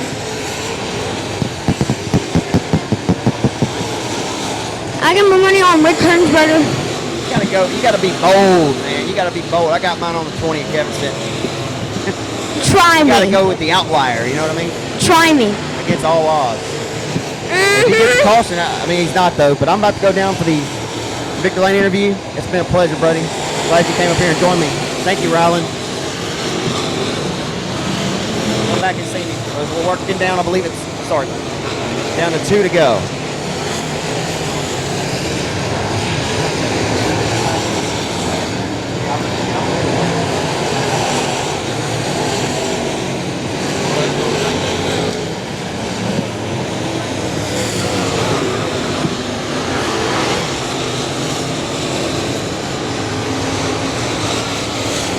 The white flag has been waved, and they work down the front straightaway. The checkered flag awaits. Rick Hernsberger going to win it again here tonight in Chatham.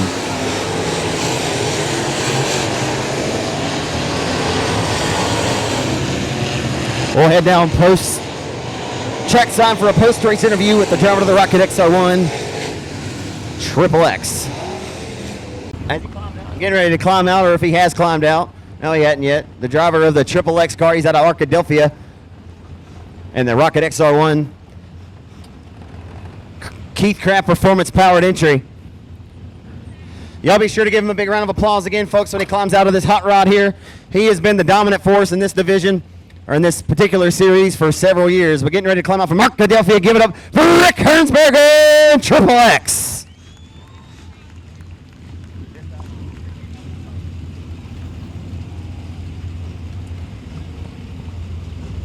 Oh, hey, you tricked me. It wasn't long ago we were in Victor Lane over at Texarkana 67 Speedway in Mandeville, Arkansas, man. It seems no matter the destination was dialed up for this rocket chassis, man. It's been on keel for you, man, for quite some time now. And what's the method to the madness? Just a good team. I got a lot of people behind me that work hard behind the scenes, and this car just really responds to changes very well from track to track, so it just makes it a breeze to drive. You put yourself in a good position tonight as well with that heat race performance. I mean, you know, able to sit right there on the front row, but you had to dispose of a few cars as well. Yes, sir. I just kind of took my time and made some clean passes, trying not to tear the car up. That way we got a good point tonight. Ever worried at all that Proctor or anybody's going to try to get a run on you at any point of that one? That's just any race, you know. It's just try to drive a little bit of defense, and then, like I say, I got a good team. I got a good Damien. My guy gives me signals, and that kind of relaxed me a little bit after the restarts. I guess what I was more trying to say, lap traffic was getting a little hairy out there at times. Yeah, but I mean, that's any other race. They did a good job of leaving me some good grooves to race on, and by the time it got just really, really bad, we'd usually have a caution. So you've been, like I said, you've been on kill, man. Let's hear all of the great folks that helped this race car get to the racetrack. I'd like to thank Tommy Surratt Trucking, Heckey's DCR, Craft Performance Engines, and just all my crew that helps me. Congratulations, man. Stay on top as long as you can. You never know how long it's going to last, but for right now, you're digging pretty good, man. Congratulations to you tonight, Rick. Thank you very much. Give it up for him, ladies and gentlemen. Driver of the Triple X from Arkadelphia, Rick Hernsberger, scores the victory tonight with the Southern Outlaw Late Model Series.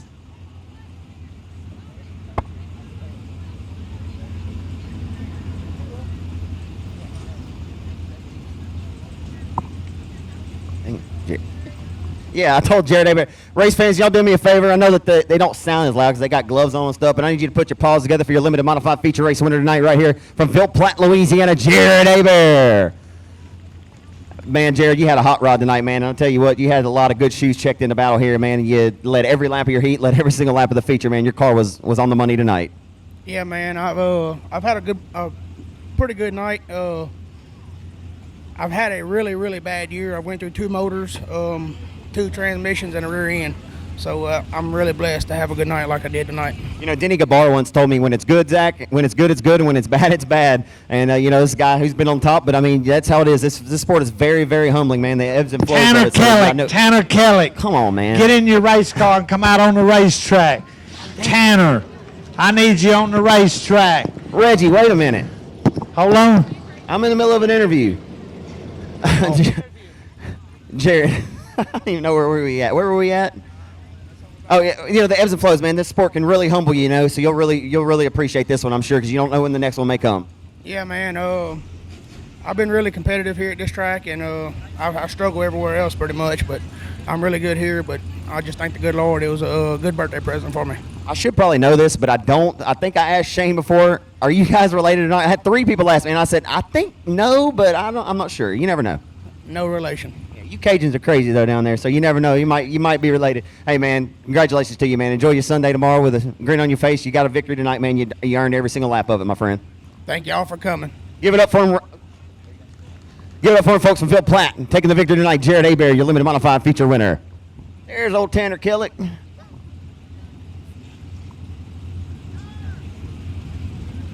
All right, giving these guys a little bit of appreciation and stand up on your feet and make a little bit of noise for the baddest factory stock drivers on the planet here in Chatham tonight.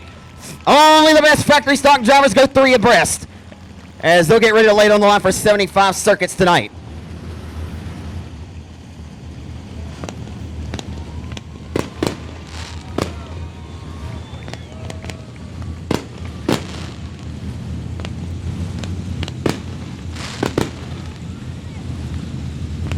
Again, $500 to start as we get ready to turn up the wick and dial it up and get this party started. As it's going to be the Sibley, Louisiana hot shoe in the J&J Motorsports Laser Chassis 15G at Kyle Cummings. Kyle Cummings earns the pole with the king of the factory stocks, Justin Whitehead, on the outside. Just won 5 Gs last weekend at Tracy Clay's I-30 Speedway in Little Rock in his open wheel modified.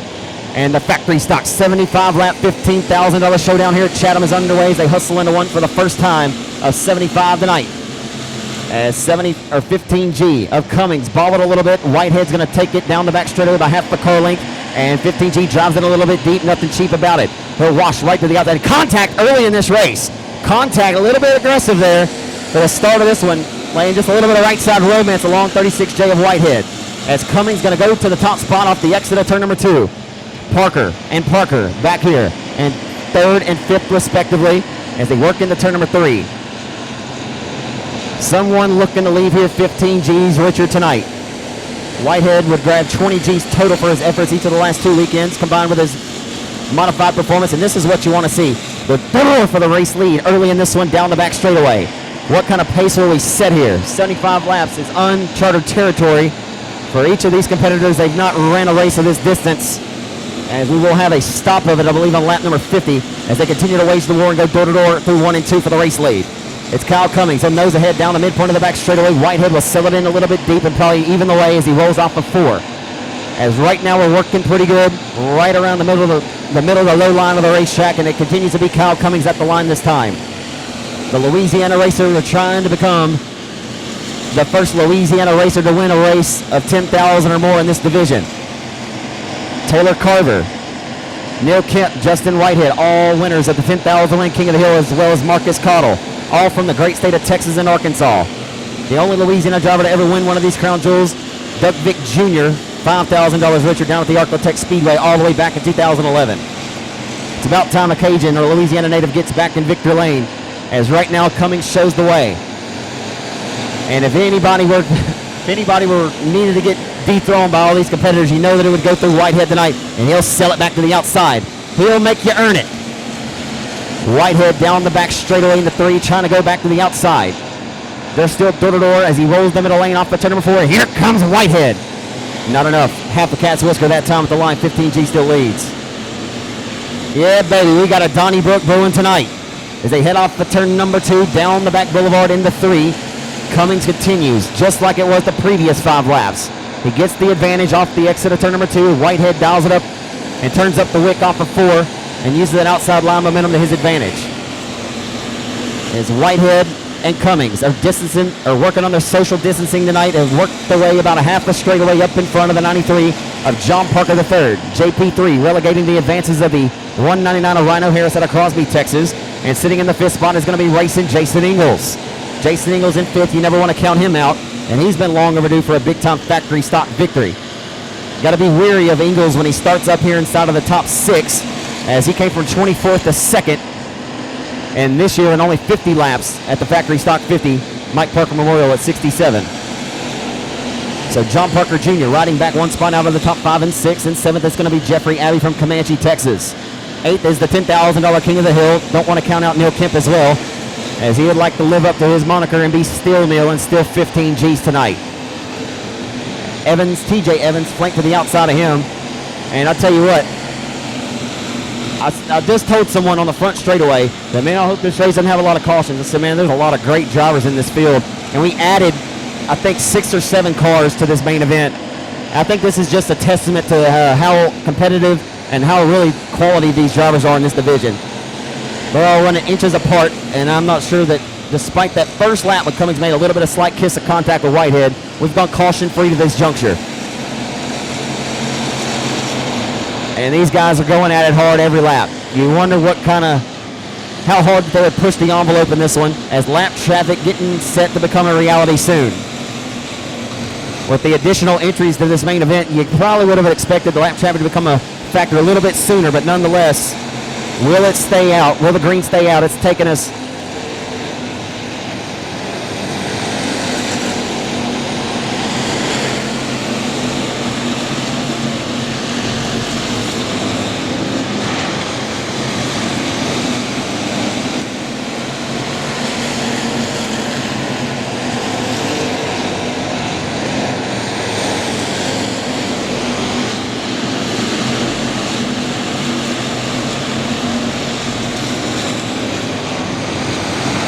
So we're on lap number 15. It's going to take them about, oh wow. Pop goes the weasel. No, the right rear is smoking like gangbusters. 39Z, as just as lap traffic working to the back of them. So it took about 15, 16 laps to get there. 39, we're hoping that Kelly Knight exits the racetrack. That's not Kelly Knight. Odie Futrell driving the former Kelly Knighton car, and he has got a problem. He has got a problem, folks. Looks like Cheech and Chong on tour in the 1. And he has got lap traffic right here breathing down his neck, and he says, I don't care. Oh, my goodness, that was close. You couldn't have slid the Holy Spirit right there between the front of 36J and the rear of 39Z, and hopefully he'll get out of harm's way. Don't do it, Odie. Don't do it. Trying to keep this one under the green flag and see what happens here.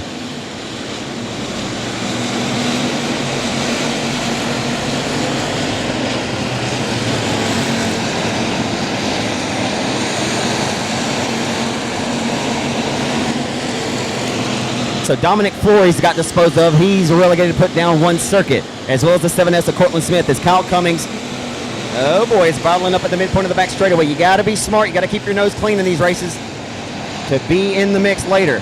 As Cummings taking a dive, 3 wide nearly through lap traffic. He'll work to the inside of Allen as they head down the front straightaway. It is rush hour traffic right now. Where are you going to go and where are you going to hide?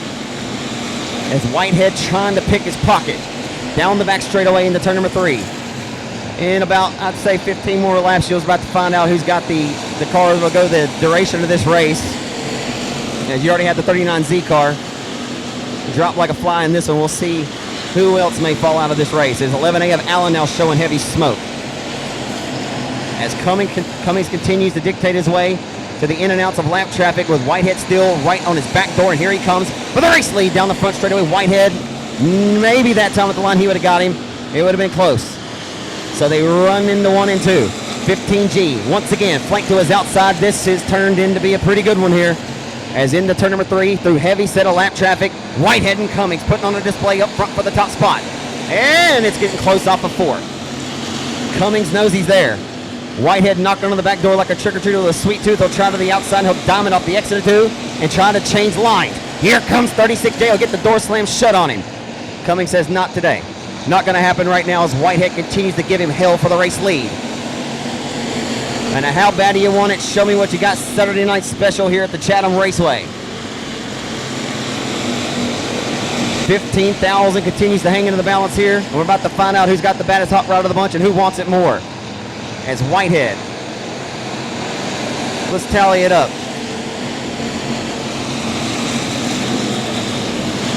$75,000 Richard Racing Factory Stocks. Well, I mean, it's over a 10-year period, but I mean, dude's been pretty flawless, and I think a lot of these cats saying, Justin, you've won enough. You've won enough, Justin. As they head down the front straightaway, he says, I already gave you my lunch money. What more do you want from me? And he just got caught up with Brian Cook and hooked. Oh my goodness, he cooked the books into one, and Whitehead got untied from him, and that just about got gnarly. Wow. This one. 26 laps caution free. That's pretty cool. We'll take another 26. Going deep fried 75 tonight. As 15G of Kyle Cummings, the man with the plan, the green flag in the hand of the flagman. We're back underway here at the Chatham Raceway. And the grind resumes into turn number 1.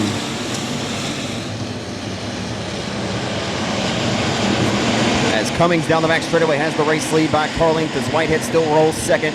As here comes the 81X of Jason Ingalls up to the top shelf to the outside of John Parker III. This kid has been flawless all weekend long. As Ryan Harris trying to make it 3 wide off the exit of turn number 2 as they head down the back boulevard back into turn number 3. Whitehead trying to get some crumbs kicked up there and get that outside rolled in and need a little bit of help. He's running about a half a lane higher than appears to what Jason Ingalls is running. As he'll go back down to the middle of the low line here into 1 and 2, trying to find any set of stick on this racetrack to reel back in Cummings for the race lead. Don't need to push the envelope too hard at this juncture. She can't afford to lose a spot as well as Mike Hurst getting out of harm's way. Pretty close there. Always gets a little scary. But Mike Hurst, stick a fork in him, your track champion here in Chatham in 2020. And he's done for the night. As Kyle Cummings continues to lead and put this Calendar Motorsports, J&J Motorsports laser chassis to victory lane for the largest paying win of his racing career. Kyle Cummings won the first ever super late model event back on May the 5th of 2007 at Factory Speedway in Vivian, Louisiana. Cummings a longtime super late model standout as he'll look to win the first $15,000 factory stock race here in the state of Louisiana and keep the money home. Whitehead trying to take it back to Texas tonight. So it's Louisiana native out front, followed by the Texan, or a pair of 3 Texans, and back to another Louisiana hot shoe and John Parker III. The Texan TJ Evans and John Parker Jr., of course, out of Dry Prong. And then we got Neil Kemp, the first Arkansas native, your king of the hill here in 2020. As right now everybody getting about single file right now, trying to pick their poison around this Chatham Raceway. Oftentimes you want to be the guy sitting in second, so you can pick and choose and dictate where you should or should not go based on the leader and where he does or does not go. So I made mention earlier that lap traffic is going to be pretty interesting. You kind of would like to see what happens, and that's got to get ugly. Around went Jeffrey Abbey and collects the number 7 of Dwayne Raines. The 27 just caught a little bit of it. He has right front damage of Dalton Faulkner.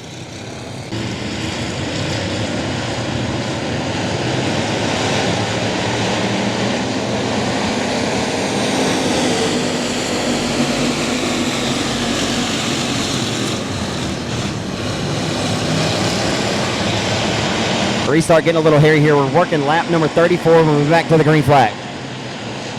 And the caution is back out, so certainly interesting here. We go 26 laps caution free, and now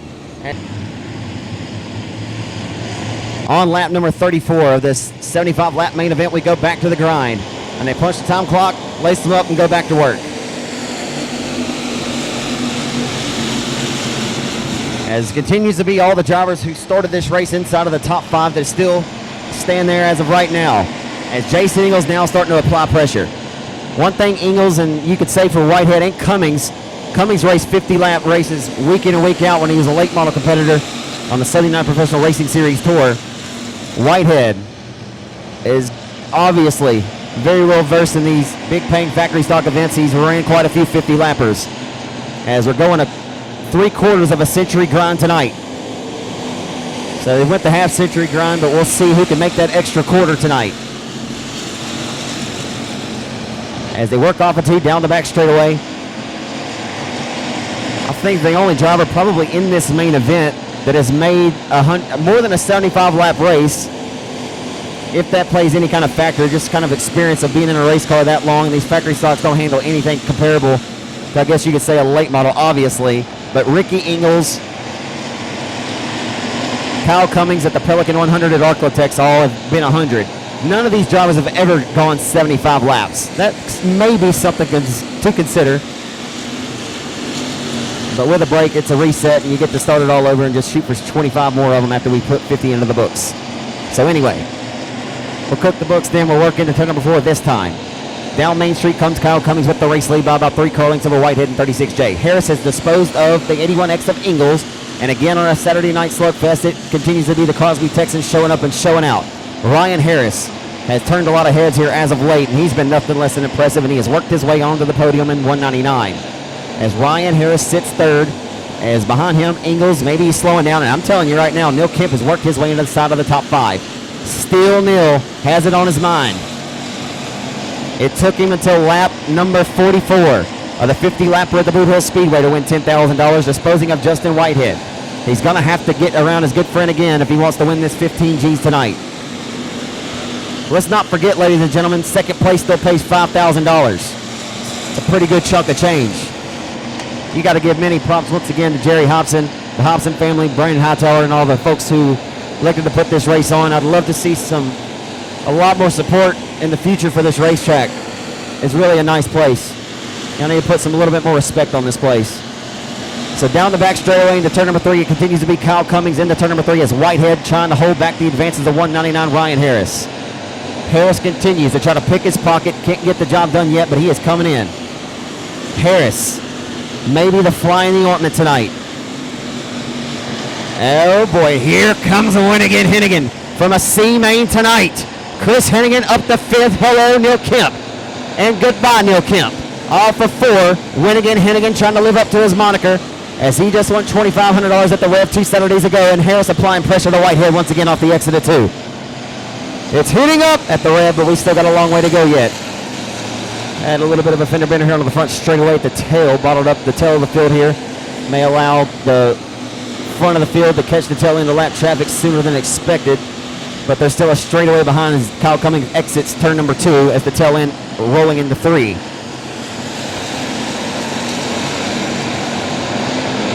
Hey, it's a long race to call for an announcer too, I'm telling you.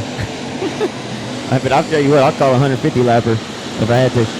I'll call 100 laps at Eldora any day. Sign me up. I'll be World 100 anytime. So into turn 3. You know what? There's not. I don't announce for free, but I announce the World 100 for free. But Roger Slack, Tony Stewart, y'all, I'd earn $20. I think I'd be worth it. I wouldn't have to look at a piece of paper on them either. All right, into turn 3. Here comes the top 3 right underneath Grandma's quilt as they come into turn number 1. Just like I said about Chris Hennigan earlier, it's one thing to get there, it's one thing to get around 36J. And that driver, Chris Hennigan I spoke of, yeah, he's knocking on the back door of Jason Ingles, 2 of the last names synonymous with Arclotex Regional Racing. Ingles and Hennigan's. Back to Chris's grandfather, Ace Hennigan, to his father, Tommy Joe, now to Chris, and his 4th generation son, Dustin, someday going to take over the wheel as he works to the inside of Jason. Towards Jason's grandpa, Papa Ray Ingles, his dad, the National Dirt Late Model Hall of Famer, Doug Ingles, as they wage the war and go door to door here through 3 and 4, and the caution is out. Caution flag will wave here in Chatham.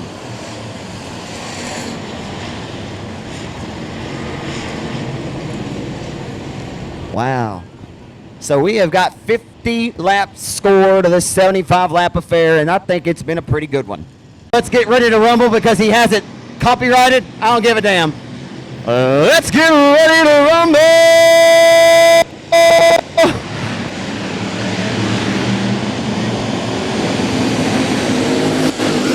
Kyle Cummings leads back into 1 on the restart. Cummings back underway, leads him off a 2 down the back straightaway, and we got debris right here in the middle of the front straightaway.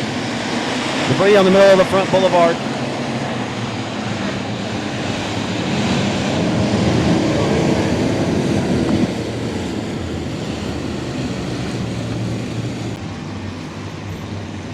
And Chris Hennigan has earned the Hornet Charger to this point. He's been the man on the move. 16 going to try to snag it, but 15G and Whitehead up front. We're backing away off of 4.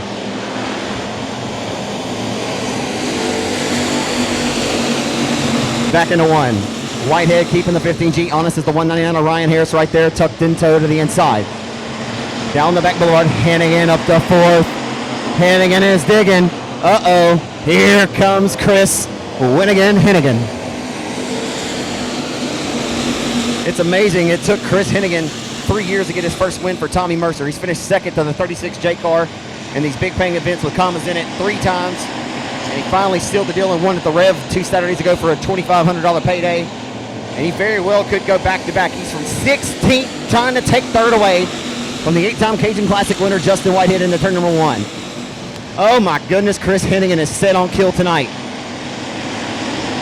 It's been a little while since we've seen Chris put a display on like this from deep in the field in the factory stocks, but right now he has got the baddest hot rod of the bunch. See if we can't look at some lap times.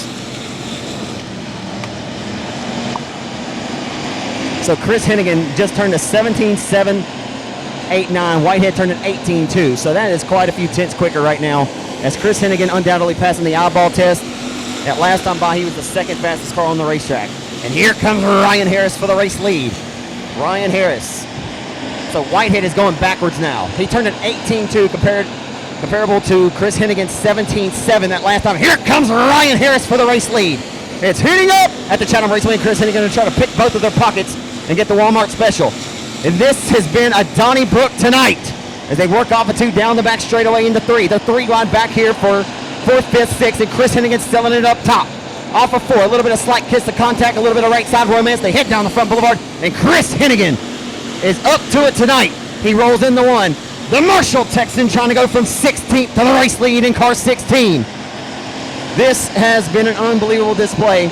I'd say it would be unbelievable. We've seen Chris do this a time or 2, and he's going to roll to the race lead off of turn number 4 and 16.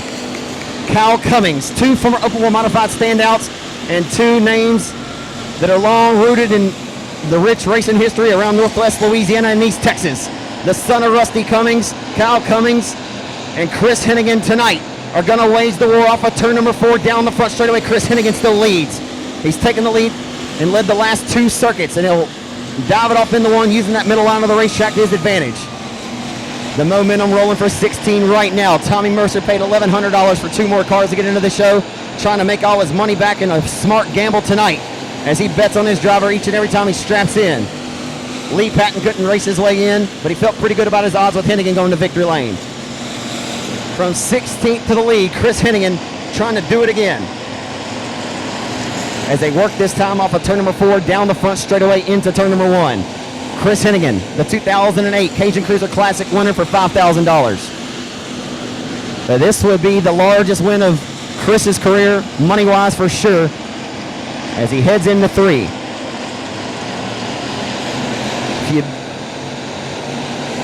If you know much about Arklatex area racing, you've more than likely heard the name Hennigan.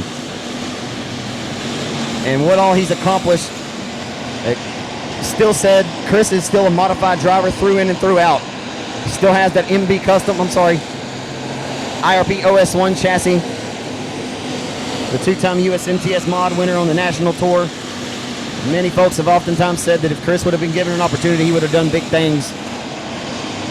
But those were not necessarily his priorities. Right now, he is beginning to leash the dog and walk it down the front straightaway. Ryan Harris trying to snag 2nd. As the battle right here for 2nd, it's a good one. And a little bit of contact, and Kyle Cummings nearly lost the handle. He corralled it.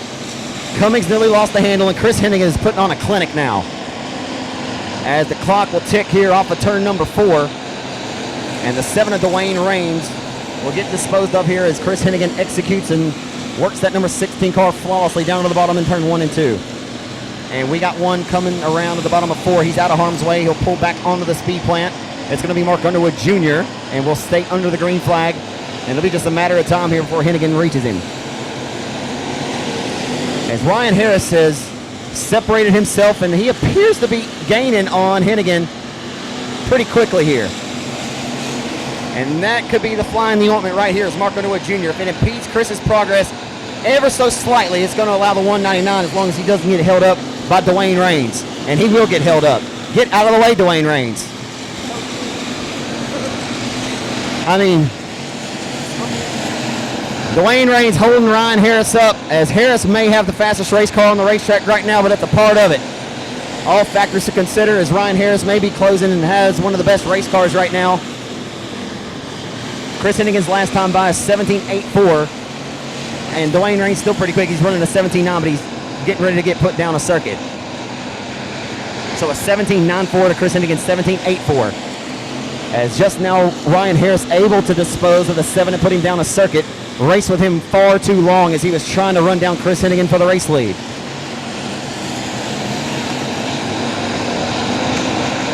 So this time we'll see what Chris turns and dials up here as he heads down the boulevard. Passing the eyeball test, I feel like Ryan Harris is maybe just a little bit quicker. No, the 199's not. Oh yeah, Ryan Harris is faster, so a 17.78 to a 17.64 for Ryan Harris. And a 1.217 advantage right now for Hennigan. And we're working lap 70. 5 laps to go this time into turn number 1. So he's chipping away at it. He's chipping away at it, not by yards or feet, but he's certainly chipping away at the inches right now. A 1.055 advantage for Chris Hennigan. It was 1.217 the previous lap. If he keeps cutting them in like that, we could be set up for a photo finish. Oh my goodness. It's a 0.861 advantage. Chris Hennigan is slowing down just a little bit. But we know Chris is a smart... Oh, my goodness.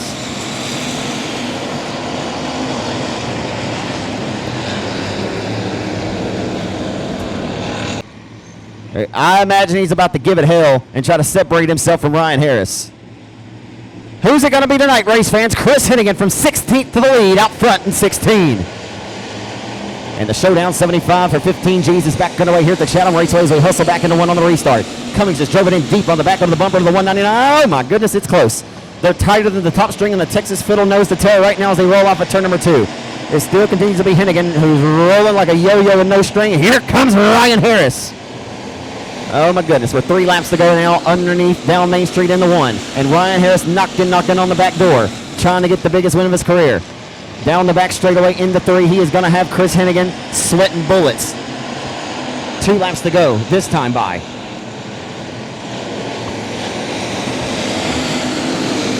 Oh my goodness.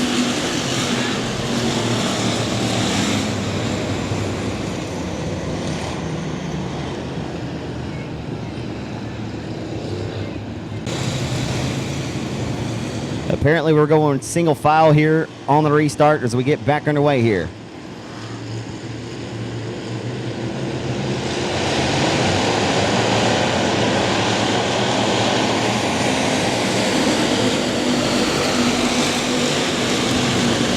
So Ryan Harris trying to settle the score with the 16 of Winnigan, Chris Hennigan.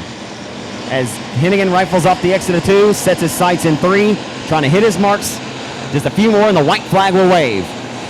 So the driver who won 2,500 bones down in Monroe at the Dirt on the Road, presented by Dylan Scott 2 weeks ago, will hustle and roll his way in the Tommy Mercer Motorsports Outlaw chassis with the John McLemore PTS power plant on the hood. Tonight, he'll have earned this win from the 16th starting position and taking the victory from Marshall, Texas. Win again. Chris Hennigan from Marshall wins in the Outlaw chassis number 16 tonight. Second will go to the Crosby, Texas racer, the 199 of Ryan Harris. Third, a great performance leading 50 laps tonight. Kyle Cummings will come home on the podium in third. $10,000 King of the Hill winner at Boot Hill. Club 20 and Neil Kemp will finish 4th inside of the top 5. And last year's Texas Motor Speedway Southern Dirt Track Championship winner Phil Dixon rounds out the top 5.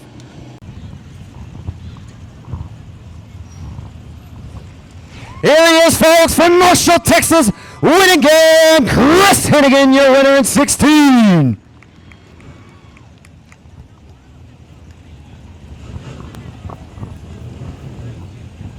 Chris.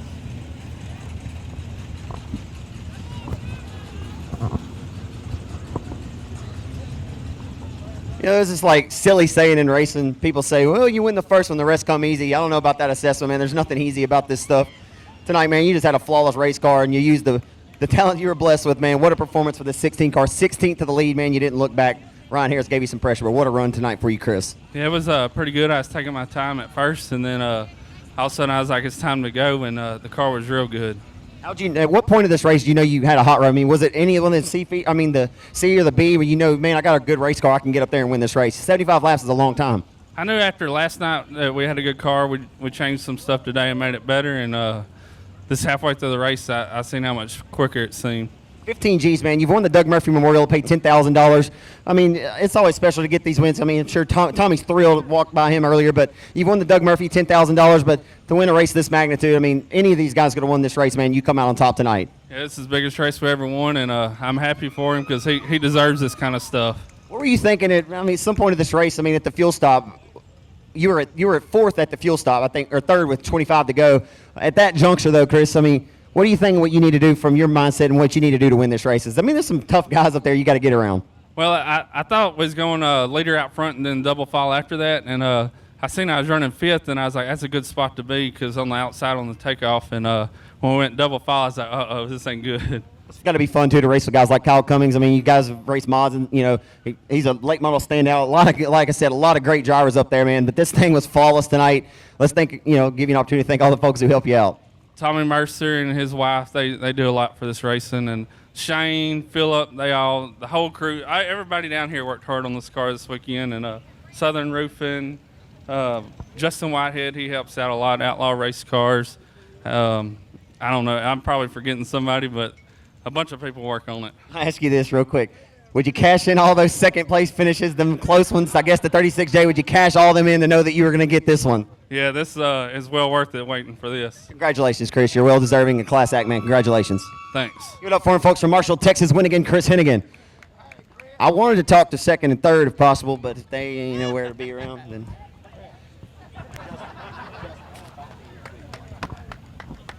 I know you may not want to talk. I don't know where you ended up, but Justin Whitehead, man, you and Kyle Cummings, y'all waged a war up there. Brian Cook and you kind of got connected at one point. I'm not sure if that hurt your run any at all, but, man, you had a hot rod again tonight, man, and all these guys that had to get around, you had to earn it.